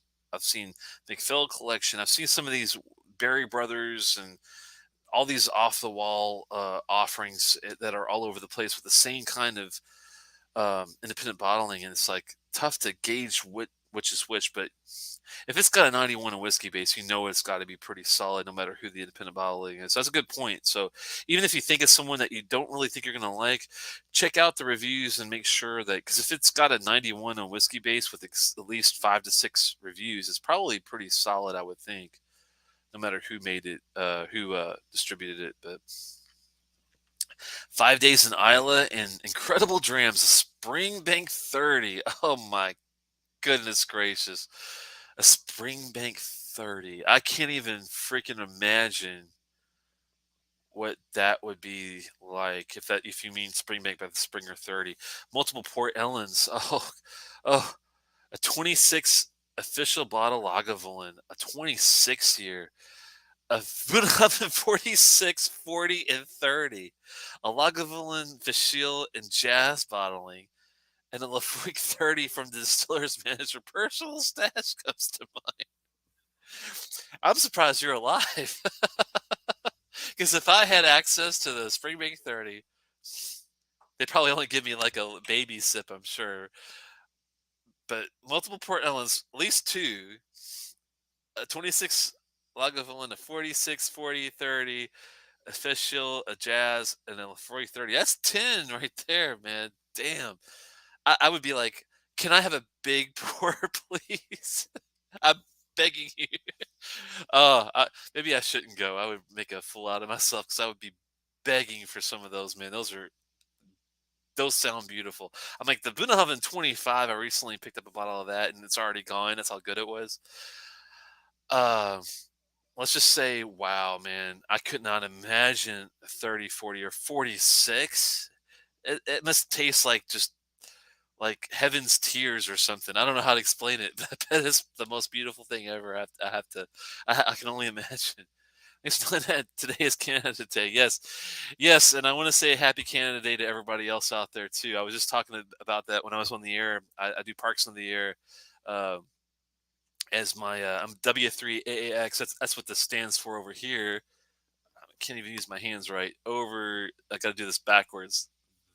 There, you can see the. There you go. That's my call sign, and we go out to national and state level parks all over the world and get on the air and practice emergency communications and such. And I just had a contact earlier with Ontario from here when I was just on the air trying to get some contacts, and I told him Happy Canada Day because I did remember that. And ironically, it doesn't always happen this way, but today it's also their version of the 4th today for Canada. So yeah, happy Independence to everybody. Whoever's free, basically. And if you're not free, hopefully you get to be free sometime. Also had lots of pours straight from the cask. Oh, I can see Steven there with like the most elaborate, coolest, like one of those big pipettes where he's got one of those things where he's just like sticks it into the barrel and like pulls out a big, long, dark, beautiful sherry thing. It has a big fat like Glencairn like that big, and like just pours it in there. That would be heaven, man. That would be something else. Oh, I don't believe I have any of those. I haven't been super impressed by GlenAllachie, but believe it's heading in the right direction, like Edradour, but only have one in the collection. Okay, gotcha, man. Yeah, I've been happy with these. The only thing better on island than the pours are the people. So much fun. Yeah, that's the thing. That was the thing that reminds me of the uh, the Kildalton from Ardbeg was a 2014 release. I want to say. I was lucky enough to pick one up, and it's a big, big box. It's a really nice big box, and they Ardbeg sold it and gave the proceeds from this offering to all the people in Iowa that work there because it's probably pretty rough if you have to depend solely pretty much on your whiskey exports for your way of life. I mean, that's really what these guys do. But we're so blessed and thankful that, there's so many great distilleries there that I definitely don't mind, you know, helping them, with their way of life. That's for sure. Valnic, that's a familiar word, but I can't remember where that's from. I've heard that. Valnic, Valnic. What is that? That is what am I missing there, Peter? I've heard of that. I'm trying to look it up, but I'm not finding really anything on it. Is that like an offering from somebody? It's familiar. I can't say why it's familiar, but I have heard of that. Valnic. Where have I heard that term? Is that like see if I can find a different way. No, not there either. Tell me what you mean by that. Cause I have heard of that, but I can't remember what it's from. Anyway, let me go back to see if there's anything on these drams. Just out of curiosity, because we've already kind of touched base on the whiskey base, and they were both pretty solid from what I remember seeing. Let's see what they gave. this GlenAllachie out of just for shits and giggles, just to see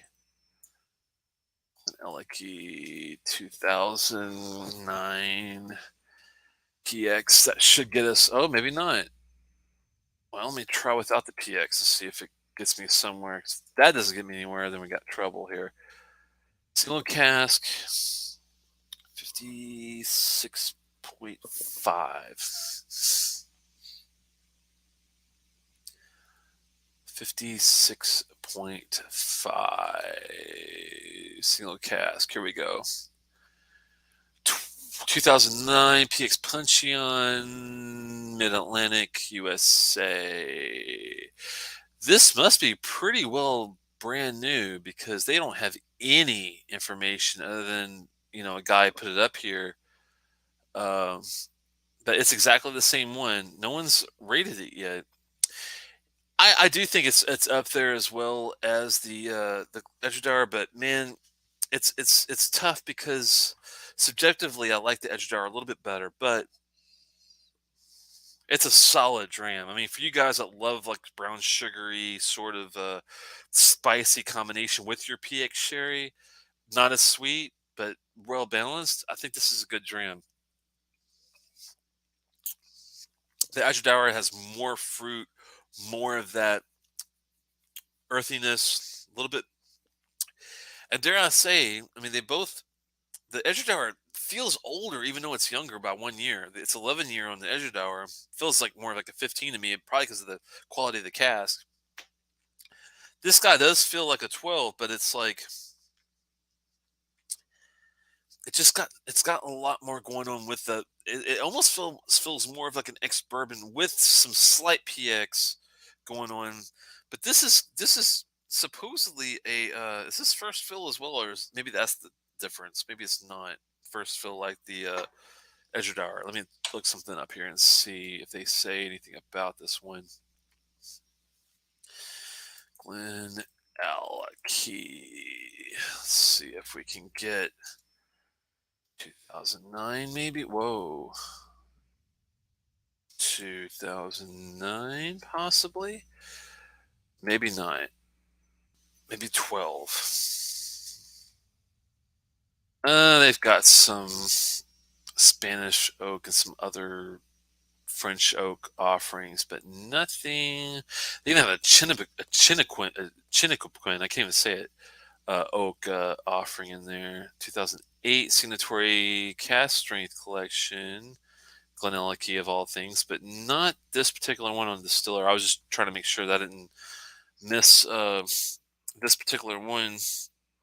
I'm just surprised they don't have a, let's see, 2006, a PX wood finish, 2006 single cast Puncheon batch 2, and an '04.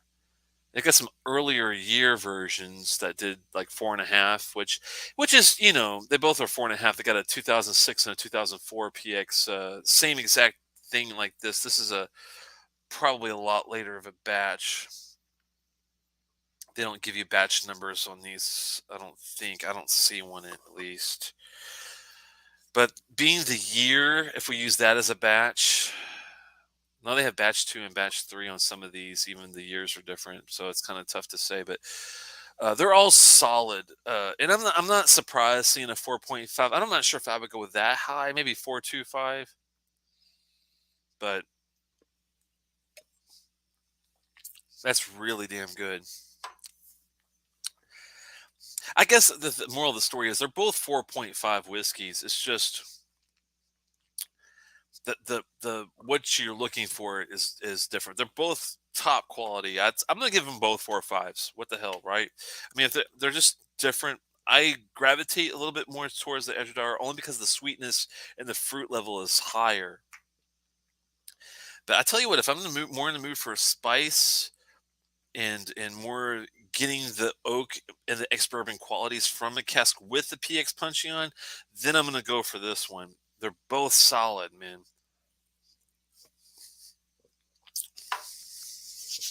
I just love whiskey.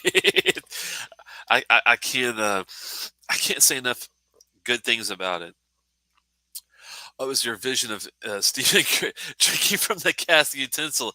That's what it was. The Valink, yes, that would be awesome, man. I bet he had a few of those.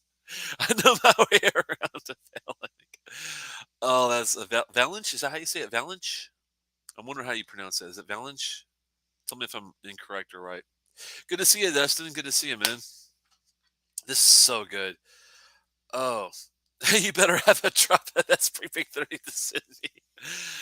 Oh man, I don't think he was taking anything back from those excursions, but you never know. He might have had a couple bottles he was able to. I, I'd be the worst guy. I would have like 30 of those little clear bottles in my coat, and I would take one thing and I'd have like a whole plethora of little mini sample bottles, and I'd have that Valnic or Valich or whatever you call it, and I would be just tapping them like down a row. I'd be like a fast food restaurant, man. I'd have like pow pow pow pow pow pow pow pow pow pow pow pow. It'd be crazy. Oh, I love it. I can't decide what to pour. I want to pour another one, but these are both really good. I didn't do water, did I? I need to do water with this just to be safe and full. We got to do a little water, just a couple drops. And like the Edradour, I prefer the Edradour neat. I'm probably going to do the same thing with this, but we better do it just in case, because sometimes you do get a surprise that you don't get when you know, do some of these. I'm just doing a drop, literally like a one drop, two drops, just to make sure we don't over dilute. You can always add water later if you need it. You cannot take it away. Keep that in mind when you're doing your whiskey journey deal. You know the drill. All right.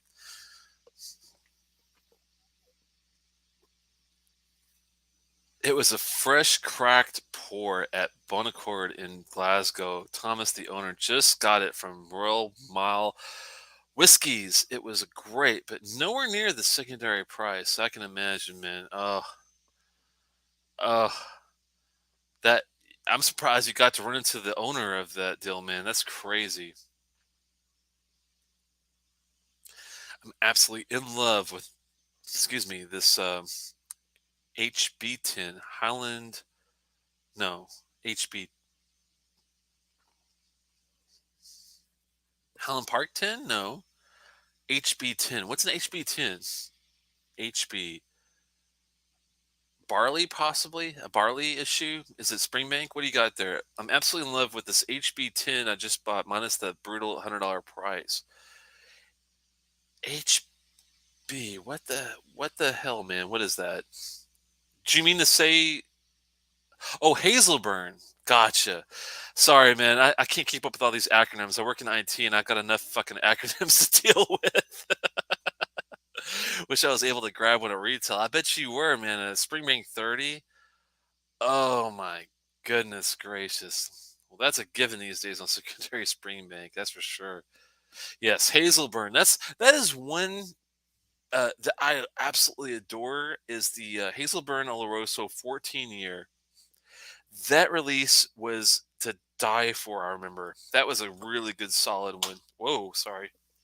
I've got like headsets and crap falling all over the place. There we go. Anyway,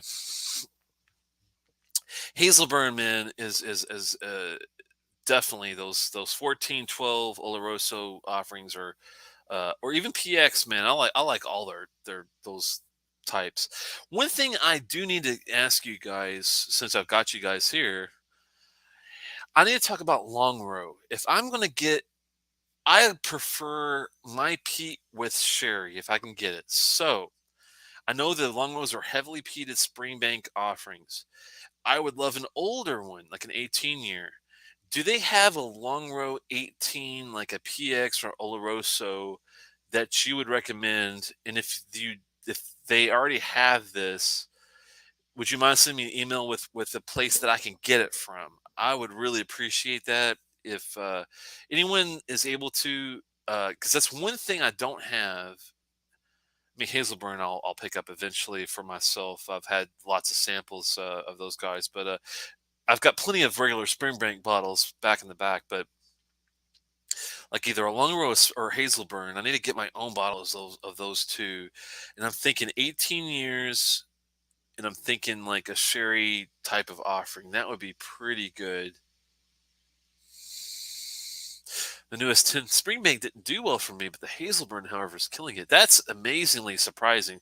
What was it about the newest tin Springbank that didn't do it for you? Um, the price has been a killer to me because I remember we could get Springbank 10 for 70, $75 all day long, and now it's like 100 for the 10. I'm like, wow, dude, that's crazy.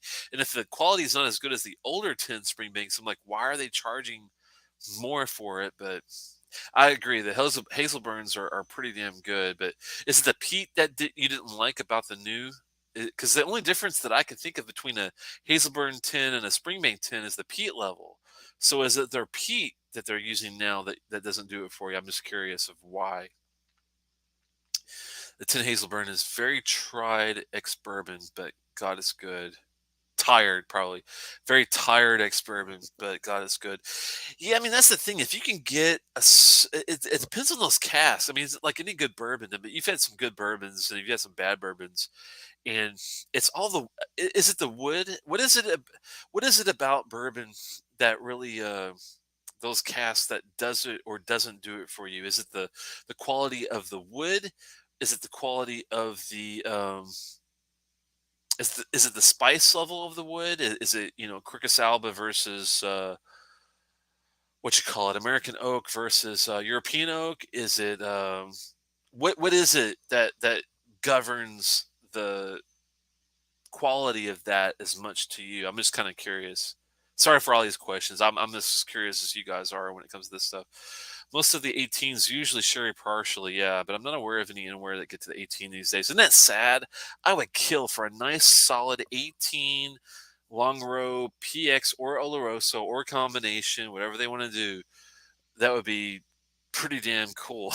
they probably sold all of it already, I imagine. There's not going to be much of any special long row 18ish this year stuff. That's old long row. Yeah, I know, man. I have a feeling I've waited too long to try to get a good 18 long row sherry. Regular 18 long row is a mixture of sherry and bourbon, is all I know. Yes. The only single cask long row I've seen is a 17-year Chardonnay finish. Ooh. See, the wine cask finishes to me are hit and miss. So I got to be careful because I've had some really good French Syrah type finishes. I've had some decent Chardonnays, not some Chardonnays or Rieslings or whatever, not so much, as good. Chardonnay is tough. It's I don't know. It's one of those wines I never. It's hit and miss for me for some reason. The dryness factor, there's something about it that's kind of like I don't know. The newest Springbank 10 was just poorly put together. The first 21 batch of single Springbank 10 was amazing. This one just came off oddly poor cast, poor balance, just missed. Wow, the first 2021 batch of 10 was amazing. So you're saying basically if you get a 2021 or previous, you're okay. The 2022 Springbank 10, you're not like having.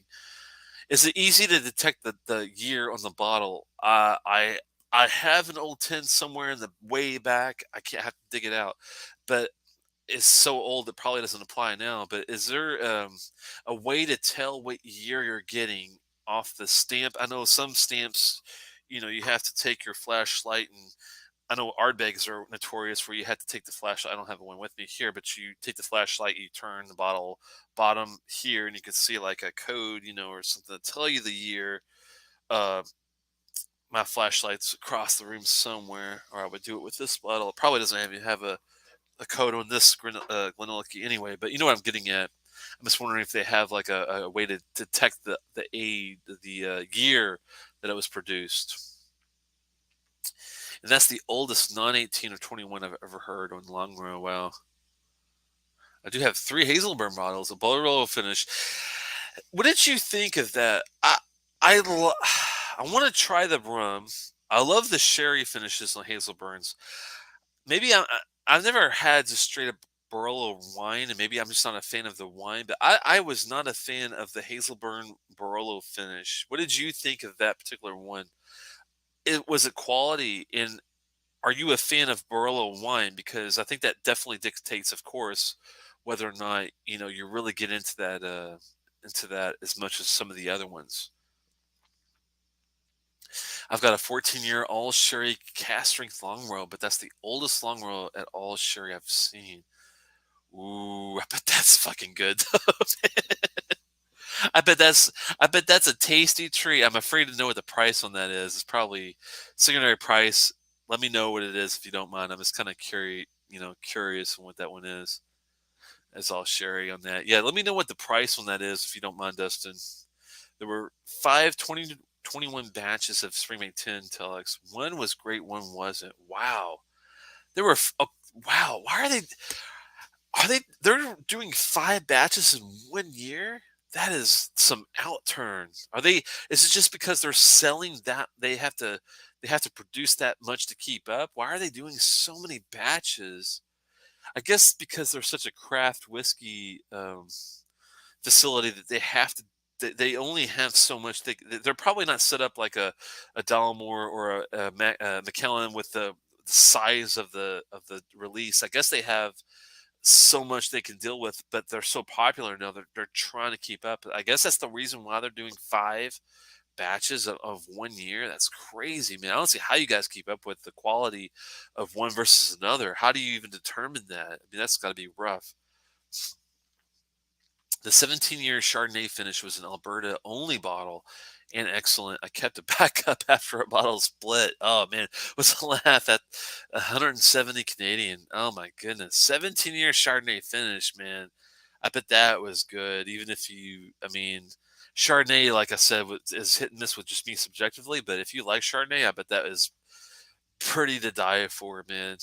Uh, of the 2020 and 2021 Springbank Twin, all you can find, you can check the date on a stamp on the bottle. Not the easiest to see with old eyes. Yeah, that's what I'm saying. Get that flashlight ready, guys. Let me go get my flashlight because you can really see a lot with these. Hold on one second.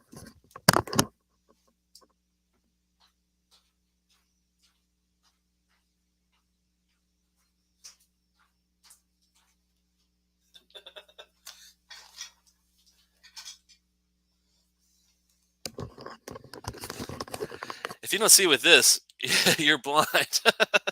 Let's see. Oh my goodness. That's part of the fun. I remember watching Ralphie back in the day many years ago when I was starting to do this and he got his like magnifying glass out and was doing this kind of stuff. Oh, there is a code on here. Well, there you go. This reminds me a lot of the Ardbeg codes. You gotta, if you ever get disjointed, just wipe your finger along the edge to smooth it out. That'll help you read a lot of this. L21261GA10722PB. So that is a code on this one. I'm not sure if that tells you anything on this, GlenAllachie, but I do know that the Ardbegs you can do the age check that way, and it sounds like thank the maker that you can do this with the Springbank bottles. So good call on that, man. I'll have to not that I see Springbank 10 just out on every shelf anywhere these days, but if I do see one, at least I know I want to get a pre 2022 offering if I can find it. I appreciate you guys giving us the heads up on these too, because without whiskey knowledge and sharing it, we would be wasting a boatload of money if you think about it. It's hard. Excuse me. It's hard to know which of these tends to get. Not enough reviews and people tracking them that well. Well, this is why it's good to do shows like this and share the information because I never knew that the 2022 was not up to snuff compared to the 2021, 2010, and previous when it comes to the Springbank 10. So, just knowing that alone helps a whole lot with our whiskey journey. So I really appreciate, all that. I was not a fan of the Barolo either. Never opened up the backup. Yeah, isn't that weird? It just didn't hit me right. And I love Hazelburn. I love the non-peated Springbank, great barley, great organic kind of feel to the whiskey. It's craft is perfect. Just the wine. I don't know. I think I need to to try a Barolo wine by itself to see if I even like it. Peter, have you ever tried Barolo wine by itself? If you have, are you a fan? Are you not? I'm just curious of what you think of the profile, even minus the whiskey, because I think that does have a huge factor with some of that stuff. Let's see. Burn Barolo was 9 years old too. That's true. It was a younger whiskey. It was a younger. I do remember it being on the younger side. But I wonder if it's more of a Barolo like profile that I just don't enjoy. Maybe was the problem, possibly. But I love them all until this the newest 10 year Springbank 10. And I will say, Dustin is the biggest Springbank fan I've ever met, and I've met some whiskey, connoisseurs over the years. He is the biggest Springbank like. Like he'll stand by them pretty much solidly. If he's not a fan of the newest 10, then I would definitely be hesitant. The one I have opened is 17-3-21. You don't know what you don't want to know what I paid for that long row. It was crazy cheap. I guess secondary is 400. Yeah, no, that's not surprising. I have a feeling that it was going to be. Oh,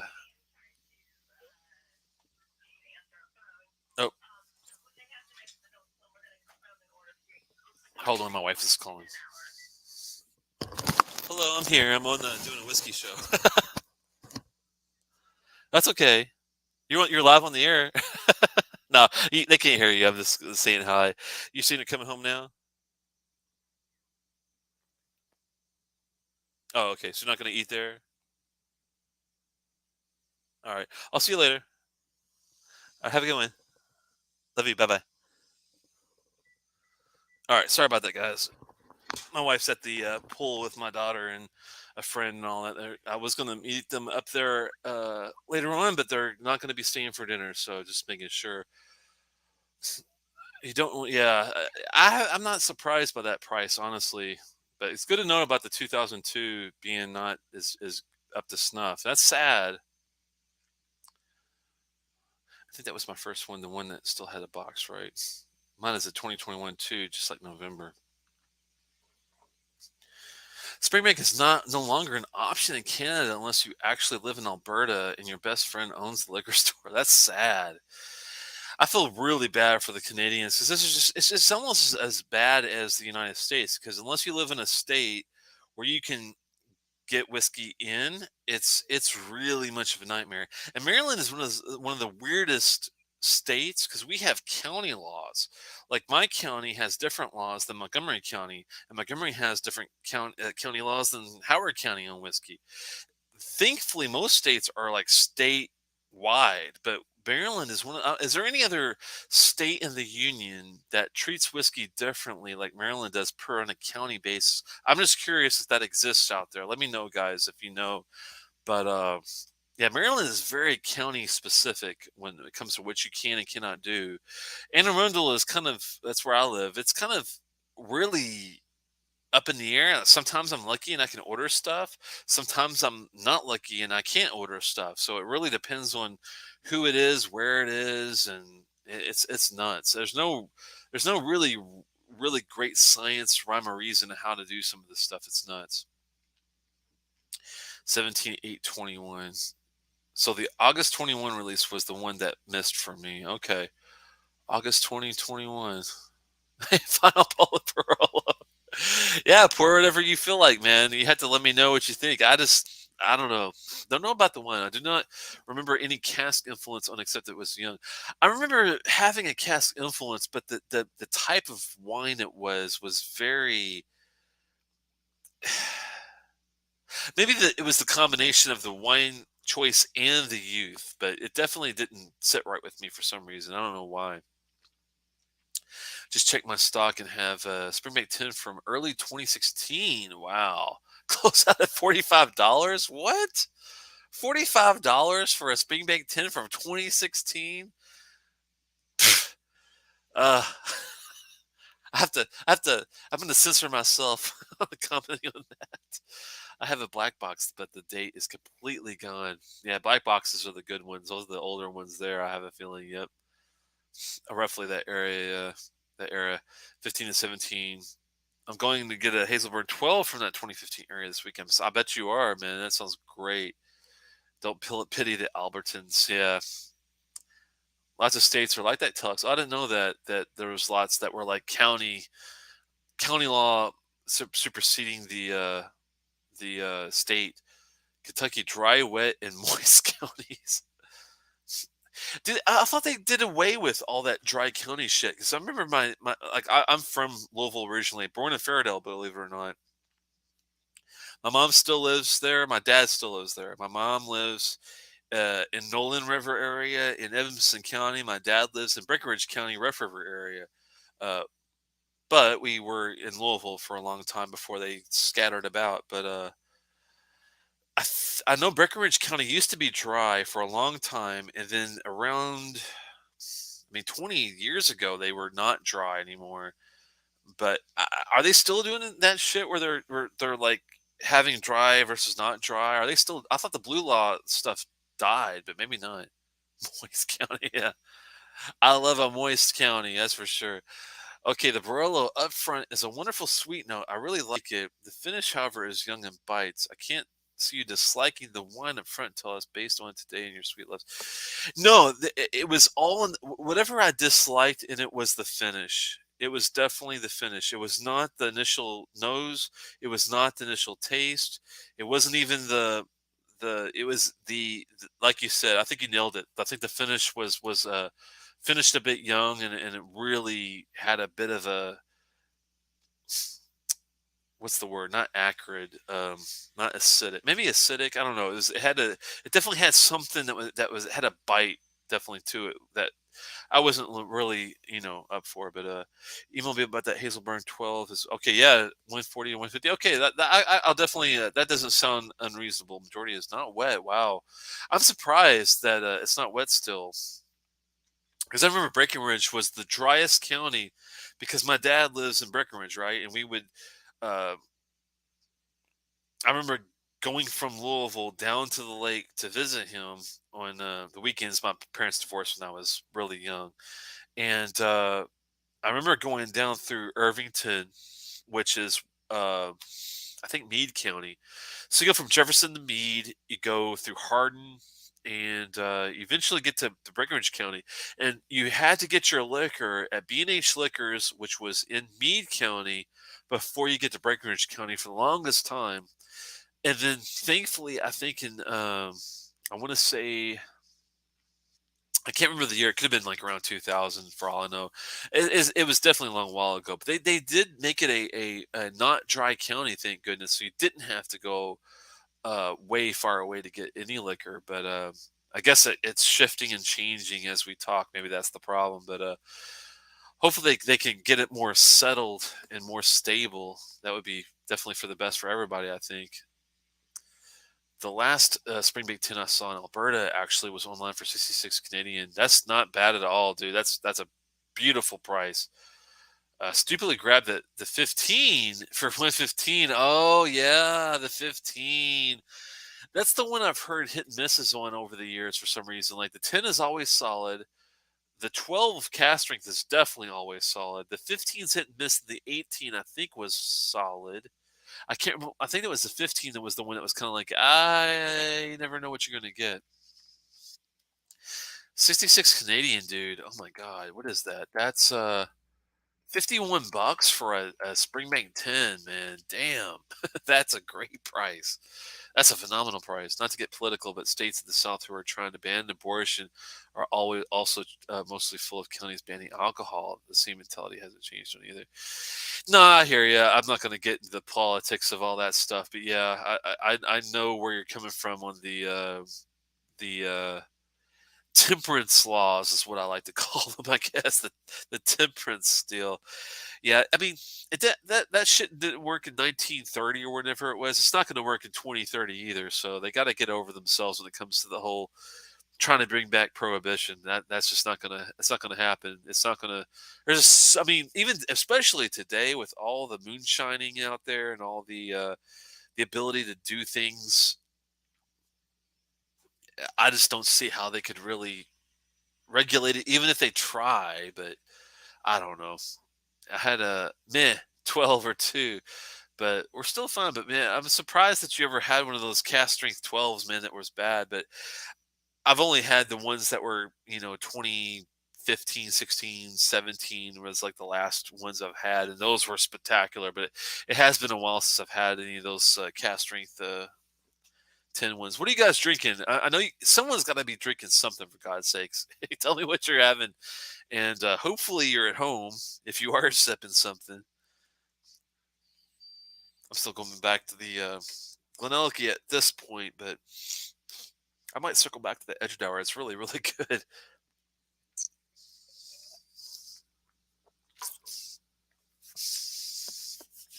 It's solid.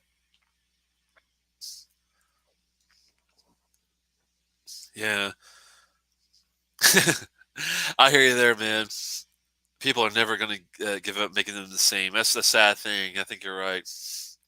Well, I have the Barlow Hazelburn mint. Yeah, it's that one. That's the only Hazelburn I've ever had that didn't really do it for me. Thankfully, like I said, those Hazelburn 14s Olorosos, anything that's been different than the Barolos, those have been solid. Thankfully, um, yeah. I mean, I have a basic long row impeded back here that I finished a while back. You can see it next to my chair this way, right there. It's so hard to do this backwards, but it's not aged, and I'm not a huge fan of just basic peat. That's why I'm thinking if I get a long row, I want to get an aged one, and I want to get one that's got some sort of cask influence outside of the ex bourbon. If I could possibly do it, I have to take my daughter to meet her friends maybe, so I'm driving until later. No, that's cool, man. I don't know how that goes. Don't drink and drive. That's for damn sure, especially in 2022. I went this year's Hazelburn 15 sherry, but I expect I'll never see it locally. Huh. Let me see something. The Hazelburn 15.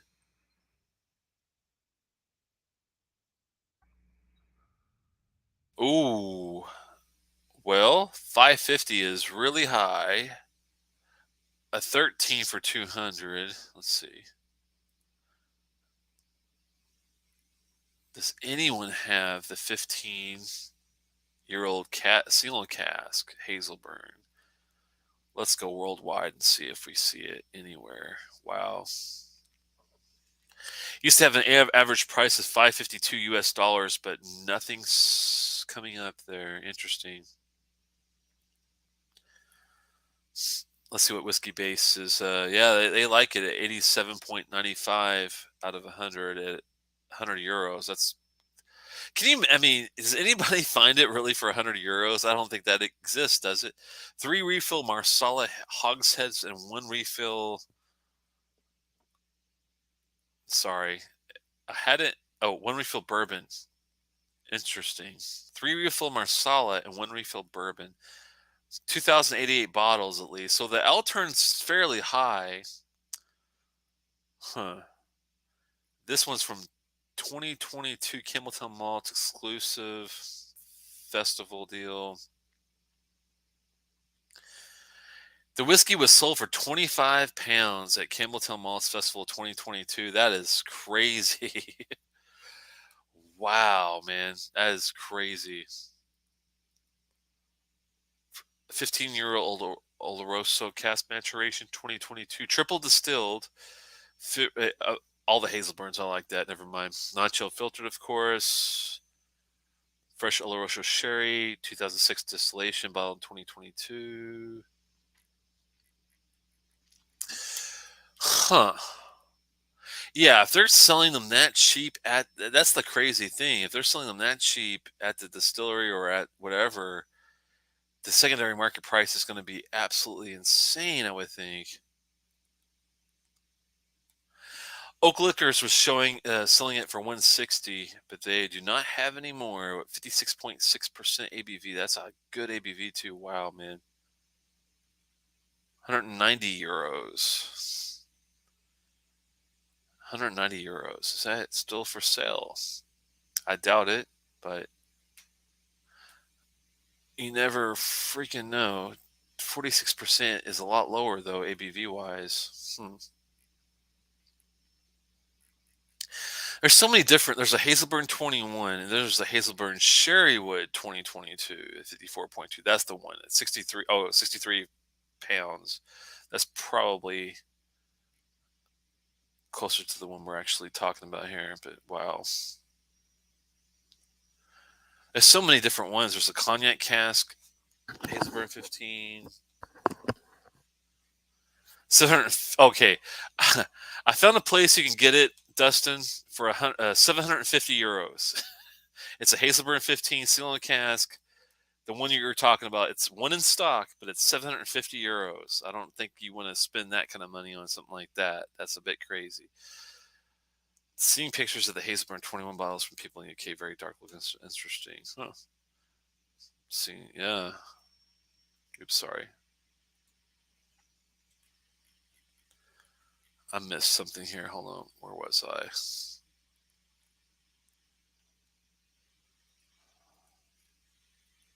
Sorry, I messed up and hit something wrong here. Here we go.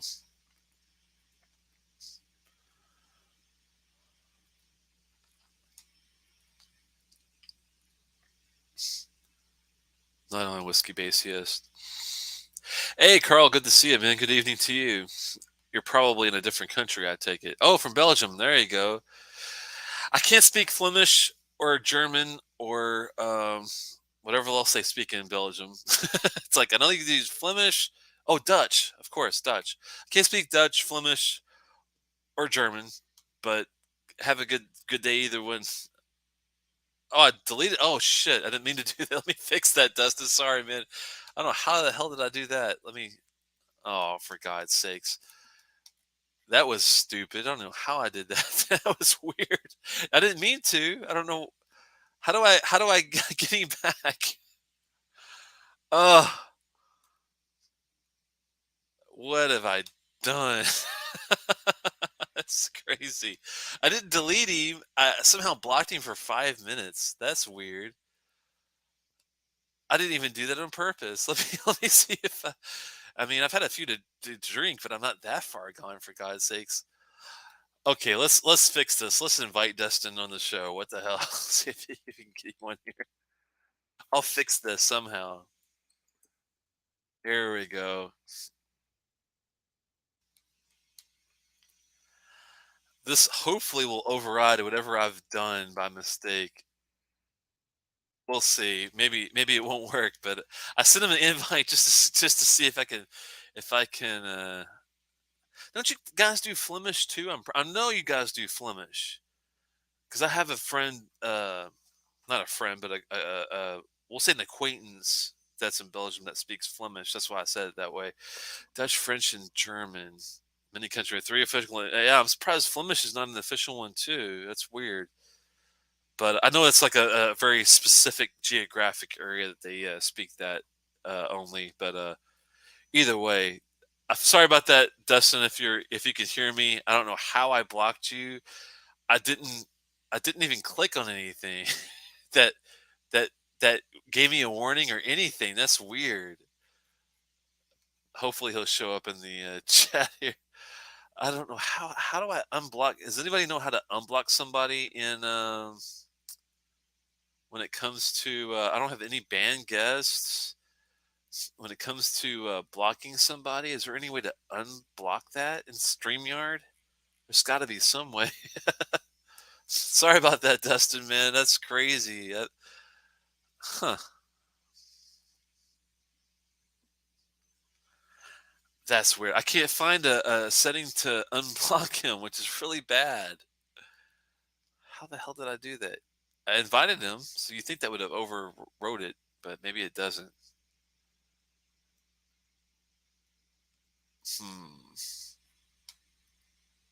Make this the moderator. Oh, there he is. I got him in here. There he is. You cracked me up there, buddy. The weird thing is I didn't even click on anything. I don't even know how I so-called blocked you anyway. Well, I didn't even see anything about it. Then, like, I saw Peter, and then I tried typing, and it's like, you have been timed out by the channel owner. Like, it wasn't just like you've been, timed out. It's like, no, the channel owner has said you are done. I'm sorry about that, man. That's why I thought, you know what? I better send his ass an invite so he doesn't think I'm an asshole. It's all good, buddy. It happens. I did it once. I was a mod on a channel, and somebody posted something that was like a string of emojis, and I was just like, oh, it's a spam bot. And they're like, no, no, no. And it was like, no, he's got kind of like a visual issue, and he types a lot of emojis as for some reason. And I was like, oh my God. So I didn't just time out anybody. I timed out somebody for who's got an issue, and that's why I felt so bad. That's how I felt too. I was like, I don't even know what I clicked to even do that. They should put a one of those prompts that says, do you really want to do this before you click it, kind of thing. Please confirm you actually want to block this person from talking, because FYI, they're going to be banned for at least 5 minutes, and they're not going to know why. I need to make you a moderator anyway. Let me see if there's an easy way to do that while I have you here. You just click on a name, and you just can do that. It should be simple. You would think. Let me go up. Since you were blocked, let me go up and see if I can see your name up here somewhere where I can. How do you make somebody a mod you just blocked? That's the problem. See, I think I'd have to wait 5 minutes or whatever, because it's like a time thing. It says you were blocked for 5 minutes, and I don't even see your name in here at all. So it literally took your comments out and every fucking thing. That's crazy. Oh, you can't even see the. Are you using the YouTube interface or the StreamYard to look at the comments? It's the StreamYard. Let me go. Yeah, I don't think I've set somebody as a mod through StreamYard. Mike and I've only done a couple lives, so it's been pretty minimal. I'm going over to the other one. How do let's see. I fixed it. I've got the other channel. I can see it. So let me go ahead and go here and say, let's see, go to channel, put in timeout, hide user, add moderator. I'm going to add you as a moderator. Now you're a moderator, so should be able to hopefully. Yeah, let's do a little test. Yeah. Hey, I can post, and I'm blue now. I'm a Smurf. There we go. I was hoping I could fix that. Sorry about that, man. Oh, no problem. Mistakes happen. It's all good. I'm trying to actually get one. I just realized I joined you in the middle of saying an email. I need to attach a file, and then I can basically say I'm done working for the day. I know how that goes. Sorry to interrupt you during your work, but I really appreciate you joining me for the. No. I mean, again, I was basically done working. That's why I had a glass of whiskey poured, because I just remembered I had one thing I had to send out, and I was just trying to make sure I did that. And then I have to stay sober enough to be available in case somebody needs something between now and 5 o'clock. I hear you. No problem. It being a holiday weekend, I'm kind of yeah, I'm good as long as Normally, I try not to drink, before 5 o'clock. But truth be told, it's 4th of July, right? Yeah, same here. I usually don't do it this early, but if I have since I came back from doing that radio thing and stopped by that place, and when he had these 2 bottles, I was like, you know what? I think it's time to do a show. There you go. Just to be able to get out and talk to you guys whenever I get a chance, it's really fun. And you guys teach me so much on the side too when I'm doing this. I really appreciate your knowledge on especially when you deal with these batches, man. All these, we love these organic, these really great barley do-it-themselves distilleries. The only weird issue, not really issue, but thing you have to watch out for is it's so, what's the word for it? Batch dependent. Sure. Yeah, it's not unstable, but it's just so dependent on temperature and climate and all these in the dunnage warehouse they choose and all these things. It's crazy.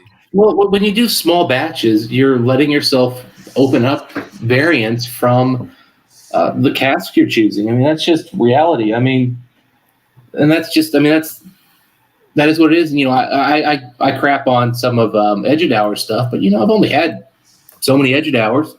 Maybe yours comes off super sweet and mine comes off like I licked a freaking oak barrel. Now, we'll say one of I can't say you're wrong. No, I don't like your bottle. No, you nailed it, because I did have an Edradour. It was the 11. It was a Sauternes thing. This guy here. Sauternes. Okay, that's different. Yeah, this was a 10-year single cast strength 57.7, but it's Sauternes, right? This one Mhm. hit me like you're describing. At first, when I popped it and I'm with and without water, it seemed very wood forward, like it was too much. But Mhm. thankfully, after some oxidation and some basically the oxidation, I think helped a whole lot with that. But Oh, I agree. I did not enjoy this at all at the beginning after like a couple months of letting it, that can help. decant. It seemed like it helped a whole lot with that. But Yeah, so I've got a 10-year, 46% natural signatory Edradour, which, again, signatory owns Edradour. So, like, what's the difference in a signatory, independent bottling of Edradour and an official? I don't know. isn't that weird? But Like, why that would they one took bother? about a year to open up. After about a year open, I started to really kind of enjoy that bottle. That Uh, one was like a lot like that. Like the Super Tuscan was better, the Burgundy was better, but that Sauternes for some reason, like from the get go, I was like, too woody, this is this GlenAllachie that I just picked up for oh, $80. that looks nice, man. 13. Yeah, Oh, decent color. I mean, it looks a little darker on the screen than it is in person, but not too much. Just about a shade darker. But yeah, I've seen it's a little. I've seen those It's a Mossberns little. before. Do you like the Mossberns that you've had before? Have you had any other Mossberns? First moss burn I've had. The only thing I really go on is that this is a pick from the store, Gotcha. and they've been a little earthy in their picks, and this one is no exception. It's kind of earthy. In a good way or not so good or Not so good. Because GlenAllachie is probably in my top 6, 7 distilleries. I mean, they're way up there for me. And this is definitely not hitting all my GlenAllachie spots. But that said, I just opened it yesterday. I mean, this is my second pour today, and I had 2 pours yesterday. I always try to do 2 pours to get acclimated to new whiskeys. And then once I get to about the label, I kind of cut back, let it go. And when I get to about 60%, I usually just set it aside for a year. That's kind of been my method. that's a perfect way to think about it. If you can do it that way, I think you're dead on. I don't even think of it that way, but that's the perfect way to really experience it from the beginning through all facets of the whole experience without oxidation, and you're dead on that because like a good example is that our big scorch. I liked it from the initial pop of the Mm-hmm. committee release, but literally like after a week or two, to me it just lost everything. I don't know what it was, but it just wasn't even the same dram. Stephen Connor. Let's just say I had a little kerfuffle. What's the word for it? A little snafu with Dustin. I accidentally blocked him somehow, and just to He get it, tried to ban me from the channel for saying Telex is the greatest whiskey tuber and he's one of my favorite people. And he was just like, no, that's just too nice. no, I felt bad because I inadvertently somehow blocked him for 5 minutes, and I thought, well, how can I fix this? I thought, well, what the hell? Someone had a good idea just to make him moderator, so I just went ahead and did it. I don't mind y'all being moderators. You guys are here all the time anyway, so might as well. Yeah, I have no intentions of blocking anybody unless, they start posting stuff like, death to, XYZ or just spamming. Some weird, porn bot or something. Yeah, that stuff. We had one. There was this person on Whiskey Crusaders. I don't think you've probably watched them because they're more bourbon focused, but this person came in there and was posting perfectly normal, everyday comments. Their screen name, however, was Death to Hillary Clinton. Oh. And, and I know Matt is a pretty staunch Republican. He still saw that and was like, nah, you can't do that. This is a whiskey channel, not the place. I'm the same way, Also, man. Death to anybody, not okay. Yeah, that's the funny thing. Even radio is a lot like this too. Like we get on the air a lot of the times and talk about all sorts of stuff. But there's 2 things you just never bring into any conversation. I learned really early in life: religion and politics. Just don't even go there with people. It's Well, and again, as I always say, you can talk about a little of that stuff, but again, you avoid the extremists of death, killing, avoid murder. Generally speaking, you should be against war and pro peace. these are not extremist views. There you go. That's the basics. That's for sure. Yeah. If you agree with those basic areas, you can generally have a nice conversation with people. Yeah, I've been really lucky. I mean, we're not a big channel by any means, but even out of 500 people or so, I usually only have like a one or two spam bots that try to do a comment thing. But thankfully, knock on wood, I haven't had too much trouble. But I feel bad for these people that have like 20, 30,000 people that come forward. It's just probably crazy amount of spam they get. Stephen, no one has ever said Jura's good, ever. It hasn't happened. Even Daniel, when I first started this stream, he saw this bottle of that Jura 21 back there. He's like, "Oh, you would admit it that you're a Jura lover." I'm like, "No, I only got it because I wanted to give them a good, solid review of some of their best stuff, and it just didn't jive with me. It wasn't good." So yeah, but people in the UK don't even care about having clean teeth or being now, presentable. Be careful. We have a lot of UK viewers here too. I'm purely making Austin Powers references here. No, it is scary, and he is right. They do. I'm not sure what it is about England specifically, but England loves their Jura. I don't understand why though. I don't get the draw. Do you? It could be the price. I mean, it's awfully cheap here. I mean, if it's comparatively as cheap here as it is there, it might be that 21-year-old might be like a $12 bottle there. I mean, that's true. But what about Dalmore? He's right about they're right about Silverlock. Good to see him. And like Dalmore is one of those distilleries that's like the craft is so poor to me. I don't understand how they get such a backing. I mean, I guess it's the overseas market, maybe. But you got to remember, in the UK, Scotch to them is like bourbon is to us. The craft thing doesn't really matter. It's about, is it cheap and does it mix well with their whatever? I just don't understand mixing any Scotch at all. Well, the only Scotches I've ever enjoyed mixed with like soda were peated. Oh wow, yeah, that's one thing I need to try. I never tried like a.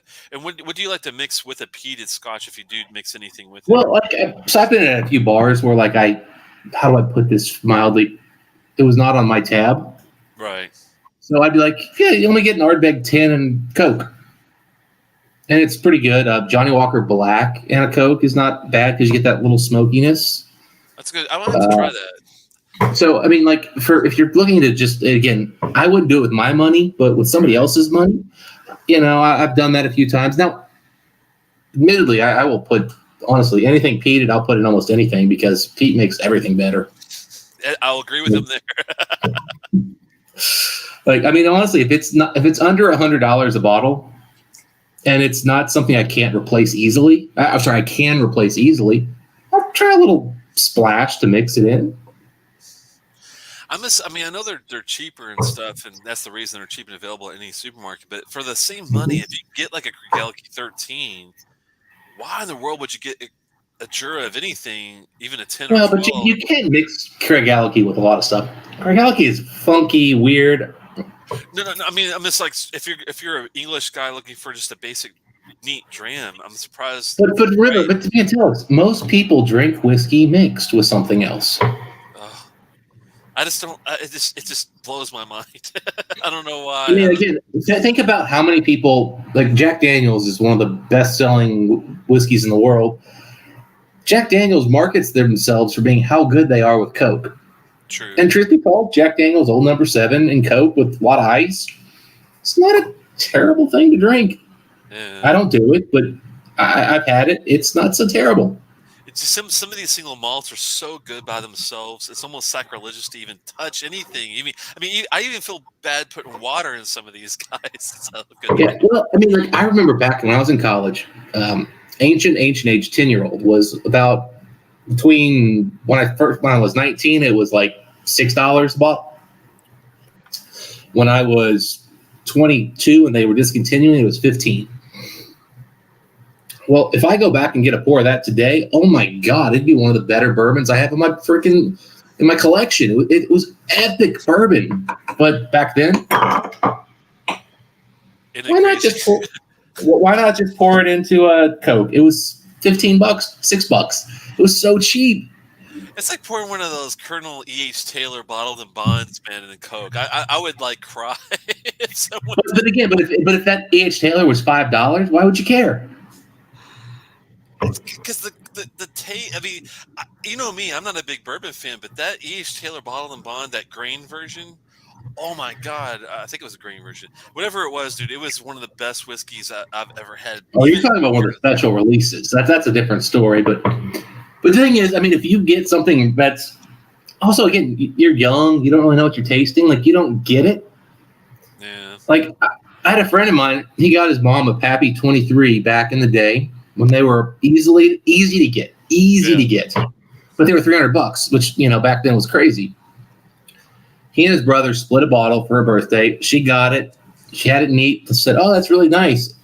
Poured it in Coke, and she's like, "Oh my God, that is the best bourbon and Coke I've ever had." Couldn't stop talking about how good it was. Had a couple drinks of it, and my buddy's just like, "Oh my God."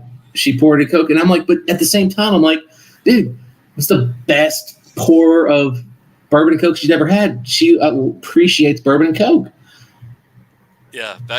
You and I aren't going to be for it, but I don't want to be like the guys like, you can't do that. I mean, No, you're right. back then, you didn't have to wait in line for it. You just went to the store and bought one for $300. It was a lot of cash, but it was just there sitting on the shelf. Even before, like a little bit earlier, it was around 100, 150 for the 23, I think, believe it or not. Because I remember, like, this is many years ago, but I got it, and my mom, like scarily. Nah, the 23 was never that cheap. It was really, really cheap though. Compared, I don't know if it was 300. I don't think it was up to 300. I think it was a little cheaper than that even. But 300 is about where it started. Telex. Was it that? Well, she Yeah. ended up making a fruitcake out of it, and I was like, "Wow, I can't believe you made a fruitcake out of that shit." So the 20 year came out around 70 or so, but they didn't release the 23 until like years later. It was definitely a black. I remember it was like a black bottle. I think it was 20. I'm pretty sure it was 23. It was the oldest one they had. Yeah, but she made a fruitcake out of it, and I was like, "You got to be kidding me!" But it was the best damn fruitcake I've ever had. Yeah, I mean the 23 didn't come out at 300, but it was close because that one came out pretty. Yeah, the 20 went out like back in 2006 to 9 was around the 120 price point. Maybe it might have been that one actually she made it out of, because I remember it wasn't as high as 300. I was like, wow, that'd be crazy. Yeah, the 300, the 23 came out, always was double the price of the 20, and it didn't come out until later. It might have been a 20 then. I got you. Yeah, the 23 was like the 20 was the one that actually won all the awards and everybody raved about. The 23 actually kind of got crapped on when it first came out. Oh, maybe that's the reason why I'm thinking of that one instead of that one. But yeah, it makes sense because it was like 150, 120, 75, something like that. I was like, wow, that's just, even to make a fruitcake out of that, I thought was a little excessive, but it was a memorable fruitcake, that's for sure. I mean, again, if it's memorable, then maybe it's worth it. Steven says, I will say that I had a 28-year independent bottling of Jura at a hotel. That was good. But I was 3 sheets to the wind when I tried to take it. Yeah. I want to be 3 sheets to the wind with Stephen Connor when 28-year-old cask strength whiskey is getting handed around. Like, here you go. That would be something. I mean, independent bottlings of Jura, I hear are night and day different, better than the distillery bottles, though, too, at the same time. Okay, Peter. If it 23 came out in 98, that's a little earlier. I thought it didn't come out until like 03. It may have been cheaper back then. They might have had it. Yeah, I think this was a long time ago. But well, because so my dad got a bottle of the Pappy 20 right around that time. He had like I remember this because he bought his 1999 Jeep Grand Cherokee, and he got a bottle of Pappy 20 year right around that time, which was like it was like my dad's like big moment in life, and it's still to this day is his biggest moment. Like he had his first year ever where he made 6-figure income. His company did really well, and he just had like invoiced a client for like $40,000, which is more than he makes today some years. Like it was like this big moment, and so he celebrated. He bought a new car and he got a bottle of Pappy 20. Nice, man. That's why I kind of cringe when I hear about the fruit cake or the mixing with Coke and stuff. But you're right. I mean, if it makes it better and that's what you want to experience, and that's what it's about. Does this sound better, Stephen? By the way, I'm just curious. He said I sound like I'm at the bottom of the ocean. It don't sound too bad. I probably don't sound very good because I'm on my work laptop instead of my I got a whole other setup in the other room. But You sound great to me, actually, on this side. okay, good. This laptop's pretty good about that because it's like a pretty thick laptop, so like kind of the fan and everything kind of does well. Yeah, your lighting's good. Everything looks pretty good on your end to me. 98 was the first year. Oh wow, that I don't know if it was that old. It's probably like you said. It was probably the 20 at like that 170, 150 kind of range. I'm thinking. Yeah, well, I mean that would have in '98 that may have been what it costs, but like I said, it was. I know because I know my dad bought 20 around that era for about 60, 70, 80 range. And by like 2003, they were like over 100 for the 20. I just couldn't get into that whiskey because of the wheat. I'm not a big wheat whiskey fan. I think is what it is because I something about it I just didn't really enjoy. I don't know what it is. Is that the primary profile of it? Is the wheat? Is that why it's so different? Or Not, I mean, no, because the age on those things is so old that the oak is really like dominates the wheat. The wheat actually just is really popular because it allows that whiskey to not get super oaky while staying kind of sweet. Because generally bourbons at the 20 plus years are getting so oaky that they're not drinkable. yeah, I think that's the reason why though that it makes sense if it has that corny kind of that bourbon corn kind of thing. That's the only thing that I don't really like about a lot of bourbons is that when it gets overly corn / wheat sweet over the top kind of feel. I like a sweet dram. I just like my sweetness to come from sherry, I guess, rather than the. Yeah. So I'm gonna go back to this after a few drinks today to see Nice. how it's doing.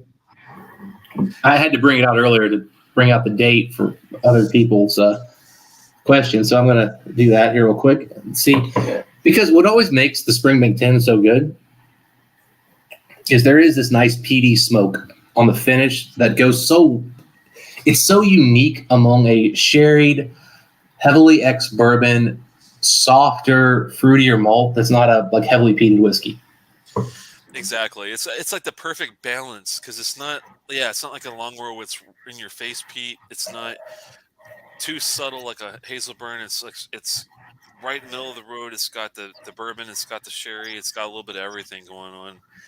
Oh, yeah, okay, yeah, Peter, you're talking about those were so freaking rare. There's no way Telex's mom picked up one of those bottles. Those were like rye recipe.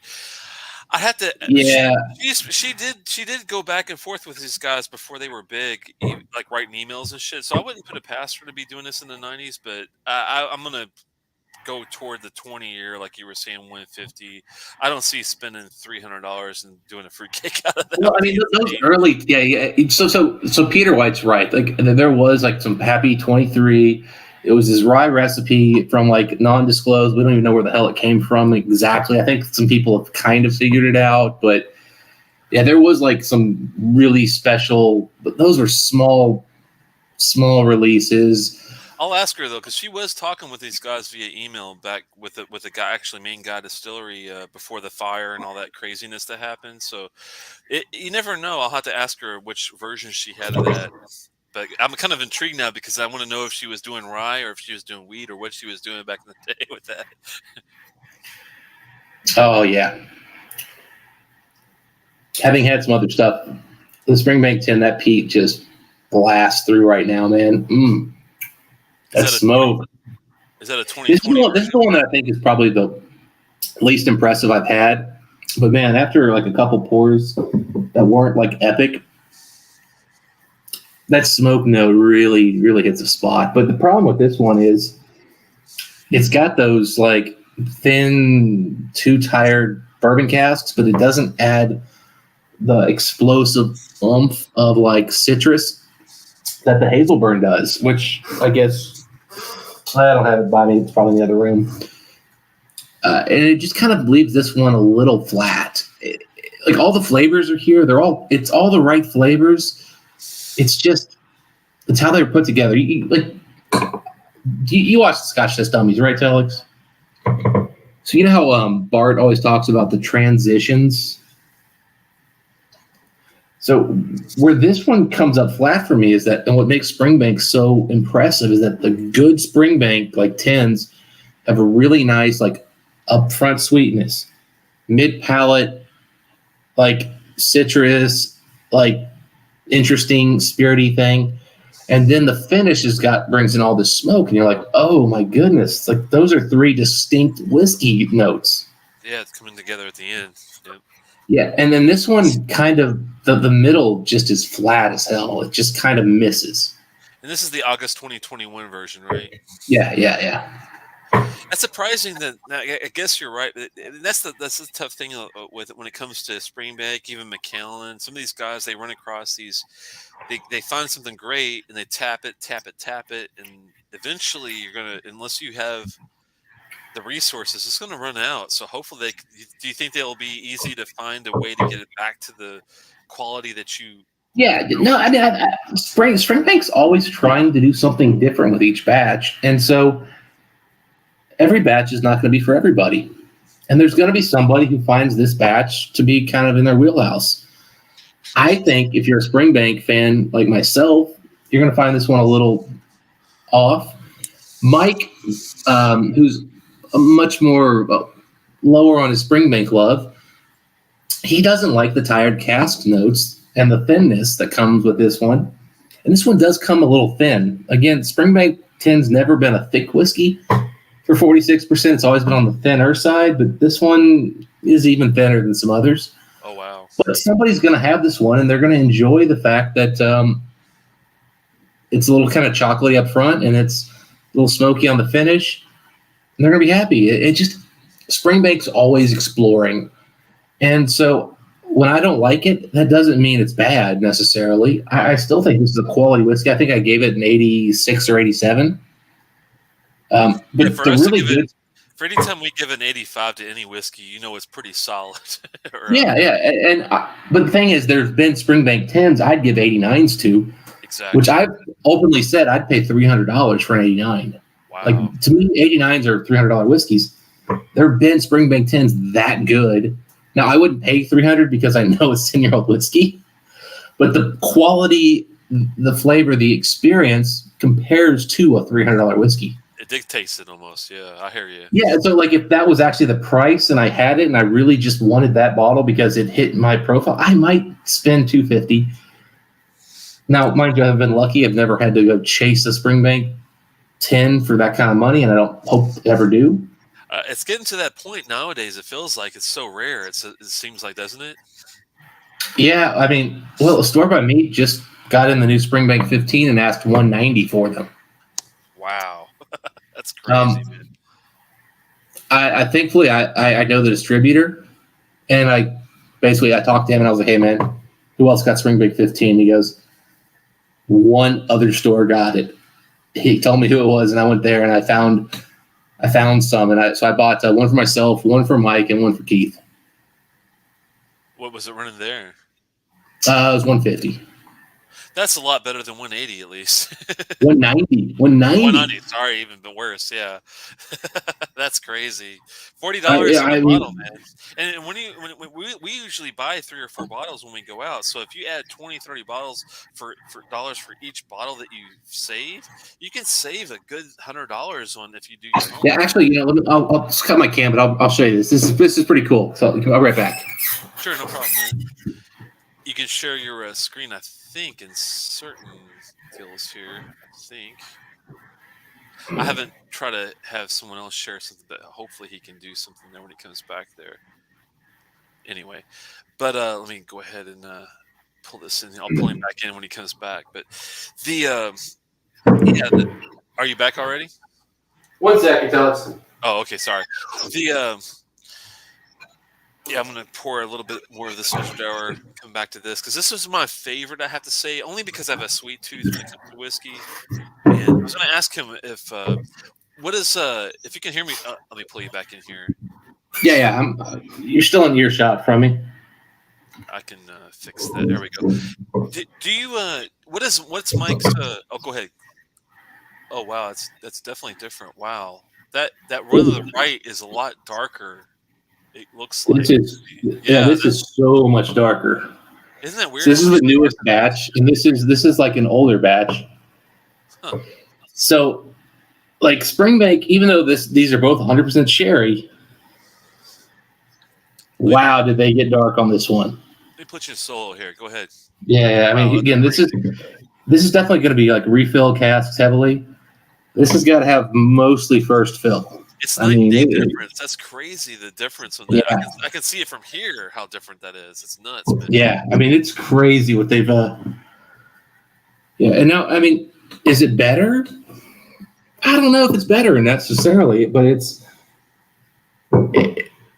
about, again, it's all about Springbank is always trying to go for batch variation. This is the newest Springbank 15, the dark one. Wow. Okay. Do you like that one better than the other one, or have you tried them together? If you don't mind doing it, I appreciate like a kind of a real small pour of the new versus the old to see if you can tell a difference of it all. Maybe. Do I have another GlenCairn? I don't want to put you on the spot, but that would be pretty awesome, man. All right, I'll go right back. I got to find some Glens. Sorry, man. Go ahead if you don't mind. I appreciate it. That's awesome. I really love it when you guys don't mind doing like a kind of a spur of the moment test, because it's hard to find people that have these like variations of a new 15 Springbank versus an old one, and being able to, I mean, the night and day difference visually in those two drams, that tells me that we got to do a comparison, because I have a feeling that he's going to be able to detect the taste difference on these two. I might be wrong, but you never know. All right, here we go. Got some blends. So we're going to do the new one on my left, which is this side. There we go. Sorry. And so Mike and I have a review of this one out. I will tell you, though, this one has changed a decent bit since we did our review. So for anybody who saw that one, we kind of talked about the sherry being a little overpowering. It is starting to get a little less so. Just a quick question before you get started. I know you were saying that Mike wasn't the biggest Springbank fan. What is he like distillery wise usually the most out of it? Like he's a Lagavulin super fan, dude. Okay, gotcha. He's got every Lagavulin since like 2016, minus like 3 bottles or something. I mean, they do a special release. He's got it, with the exception of like the 26 year. I do appreciate the Lagavulin releases, so that makes a lot of sense to me. I'm not surprised that he's a fan of them. What other two do you think he likes the most? So he's a big Lafroig fan, but mostly aged stuff. Yeah. And then, old Talisker cast strength stuff is really high on his list. He buys a ton of those. Those are awesome. He's a big fan of like the old school Balvenis, but you got to go old school. Gotcha. And we've been buying a lot of Kalila lately. Actually, we've both been really loving. Anything they do cast strength has been really exceptional. So, sorry, I just want to give a little background on what Mike really liked before you got. Yeah, and Mike's also joined me in the Cavalon obsession. He has bought as many Cavalons as I have in the last couple of years. After I got it, I really turned him on to it. I can tell you, and I need to get into more of those myself, because, like I said, I usually only stick to Scotch because of the quality. But Cavalon is one of those that they're Taiwanese, right? They're Taiwanese, but I mean, dude, they're just. They are so good. I'm actually they're the ones. Them and Emirate are the ones that want me to get out of Scotland and do other things. So that's a good thing there. Yeah. So for anybody watching, and especially if you're on the replay, you can't comment on the chat. This is the newest release of the Springbank 15s. This was actually released in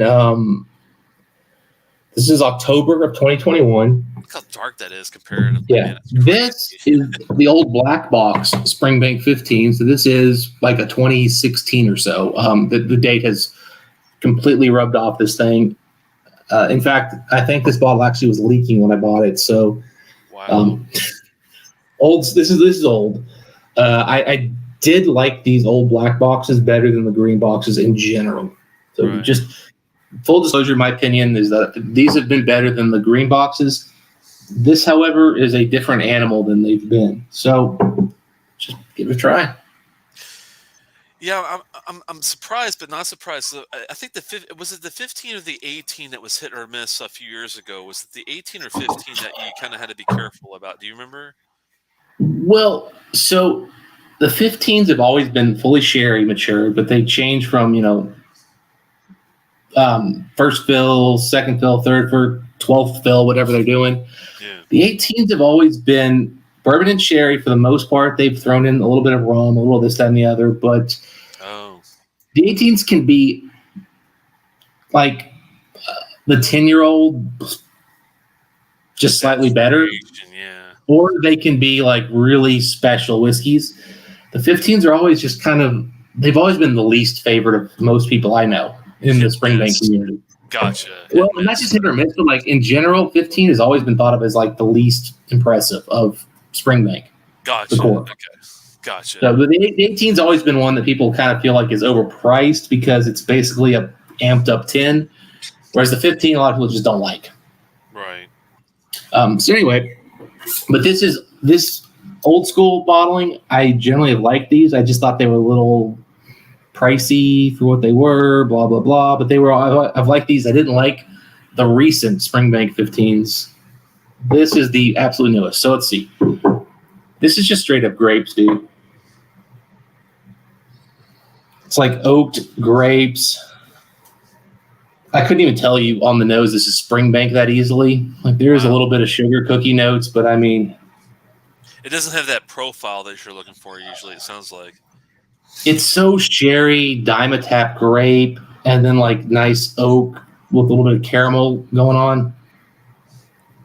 Really, really good nose. Like smells like high quality sherry cask. I'm just not sure what the malt is when I nose it. Gotcha. I'm trying to kind of take my bias off of knowing exactly what I'm drinking, because I'll start giving you Springbank notes otherwise. No, I appreciate you doing it, man. Because you can't get this any other way. So this is tired sherry casks. You get this like oaky, citrusy note at the finish, which no, I gotta say this. It's in a really good way. This is a good note. Is that oaky sherry cask getting citrusy at the end? It's tired, but it's a good note. Like it was like comes together, yeah. It's just a good note. It's like pineapple kind of on the finish, like very citrus, tropical kind of note. I do like that, especially if it has like a dried pineapple, coconut kind of thing going on. That's awesome. It's simple. The nose on this one's is lighter.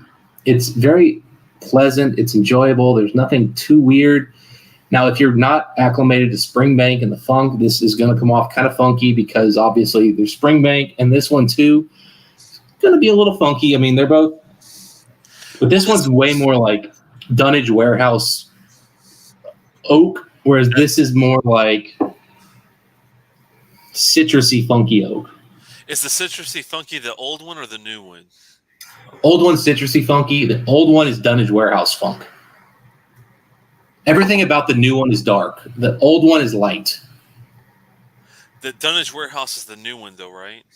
Yes. That's what I would like. I think I would prefer the new one because of that. That's the thing when I gravitate towards Springbank.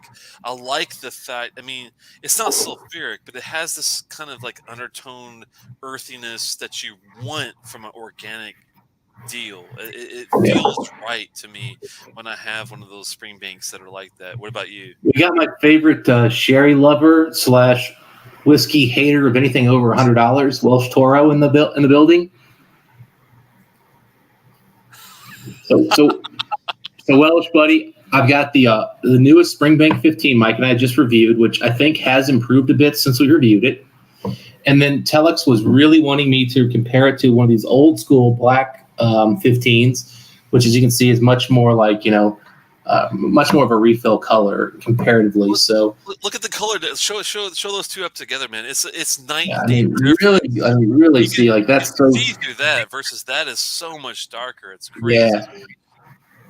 So again, Welsh is one of my absolute favorite guys in the whiskey community, and I always love to give him a little bit of shit. So.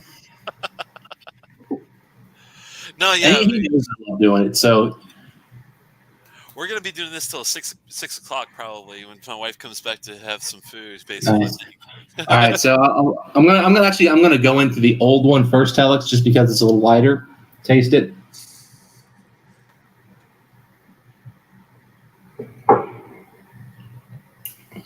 Okay. So, problem I have with all Springbank 15s is they're a little thin. So let's move past that. A lot of citrus, nice bit of oak coming through, little bit bitter. You got the sugar cookie, especially on the finish. You've got a lot of saltiness coming through on this one up front. And it kind of goes back. Now I've had a few whiskeys here before, a couple cask strength. So again, palate's not in the perfect place for this whiskey, but really nice, really enjoyable.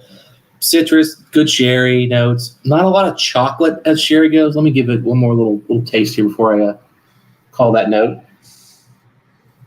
I know how that goes. You want to be careful. You know what? There's a little bit of fudge here up front, and then it kind of transitions again. Very citrus, bitter, sour. Then sugar cookies and saltiness comes in. And the finish, there is a subtle bit of peat, but it's not smoky. I mentioned the tin has some nice smoke to it. This isn't smoky, but there's a little bit of peat. So I'm just kind of letting the finish kind of go here for a second.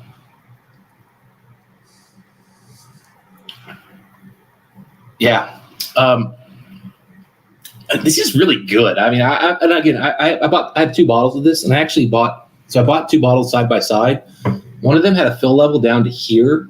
Oh, wow. Because there'd been cork leak. Oh. The other one was full. This is the full one, and I've been trying to kind of explore the two as they've aged to see like if that cork taint hurt the whiskey or not. It's like it was basically a $300 experiment I went into. Wow. And over time, they've actually started kind of coming together. This one, however, does drink better than the one that had the leak. So I do know this is the non-leak one. But yeah, I really like this whiskey. But it doesn't wow me. And back, 2016, when this was $150, that was an expensive whiskey for what this is. Yeah. Today, this is well worth $150 in today's market. All right. So you prefer the newer one versus the old one, correct? Well, we're about to pour this one and find out. Oh, okay. Sorry, sorry, I was jumping the gun on that one. It's amazing how the differences are here. These are so different. This is rich, dark, marbled wood. Like you're in like the first one. You're in somebody's doing like fresh cut sawing wood. This is like somebody's putting a veneer on something, man. It's so much darker. The grape notes are huge. The malt is kind of coming through, but it's more like bouillon cube notes, but like heavily grape flavored bouillon cube, if that's a thing. I don't know, but I'm going with that. Whereas this is just kind of like sawdust and saltiness with like citrusy notes with a little bit of chocolate up front. This one, man, it's just straight grape Dimetapp notes all the way through.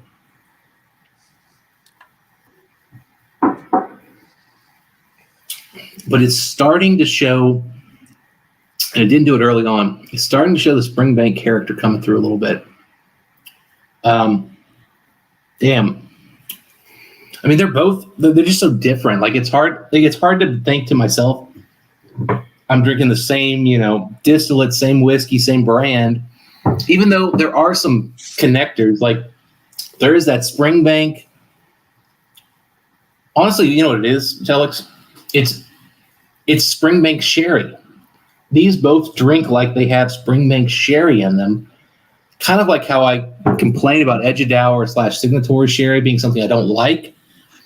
This is Springbank sherry. It's like there's a profile that their casks kind of fall into, and they both do that.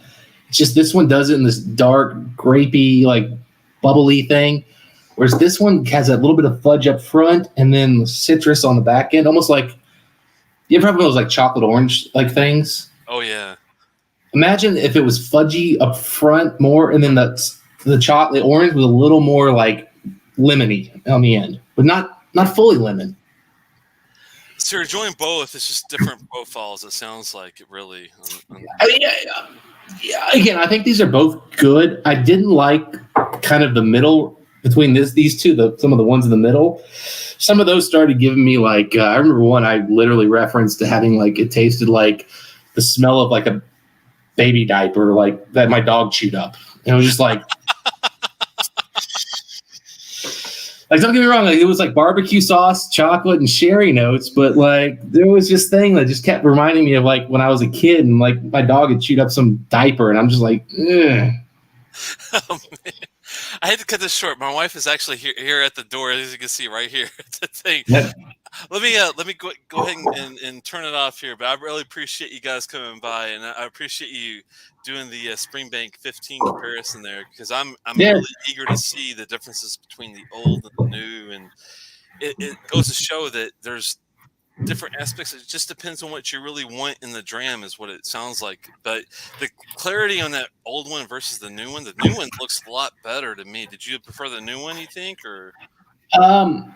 So I think Welsh kind of nails it. Is if you like the Springbank malt character, I think you're still probably going to gravitate towards this old one. This new one, it's covering the malt up.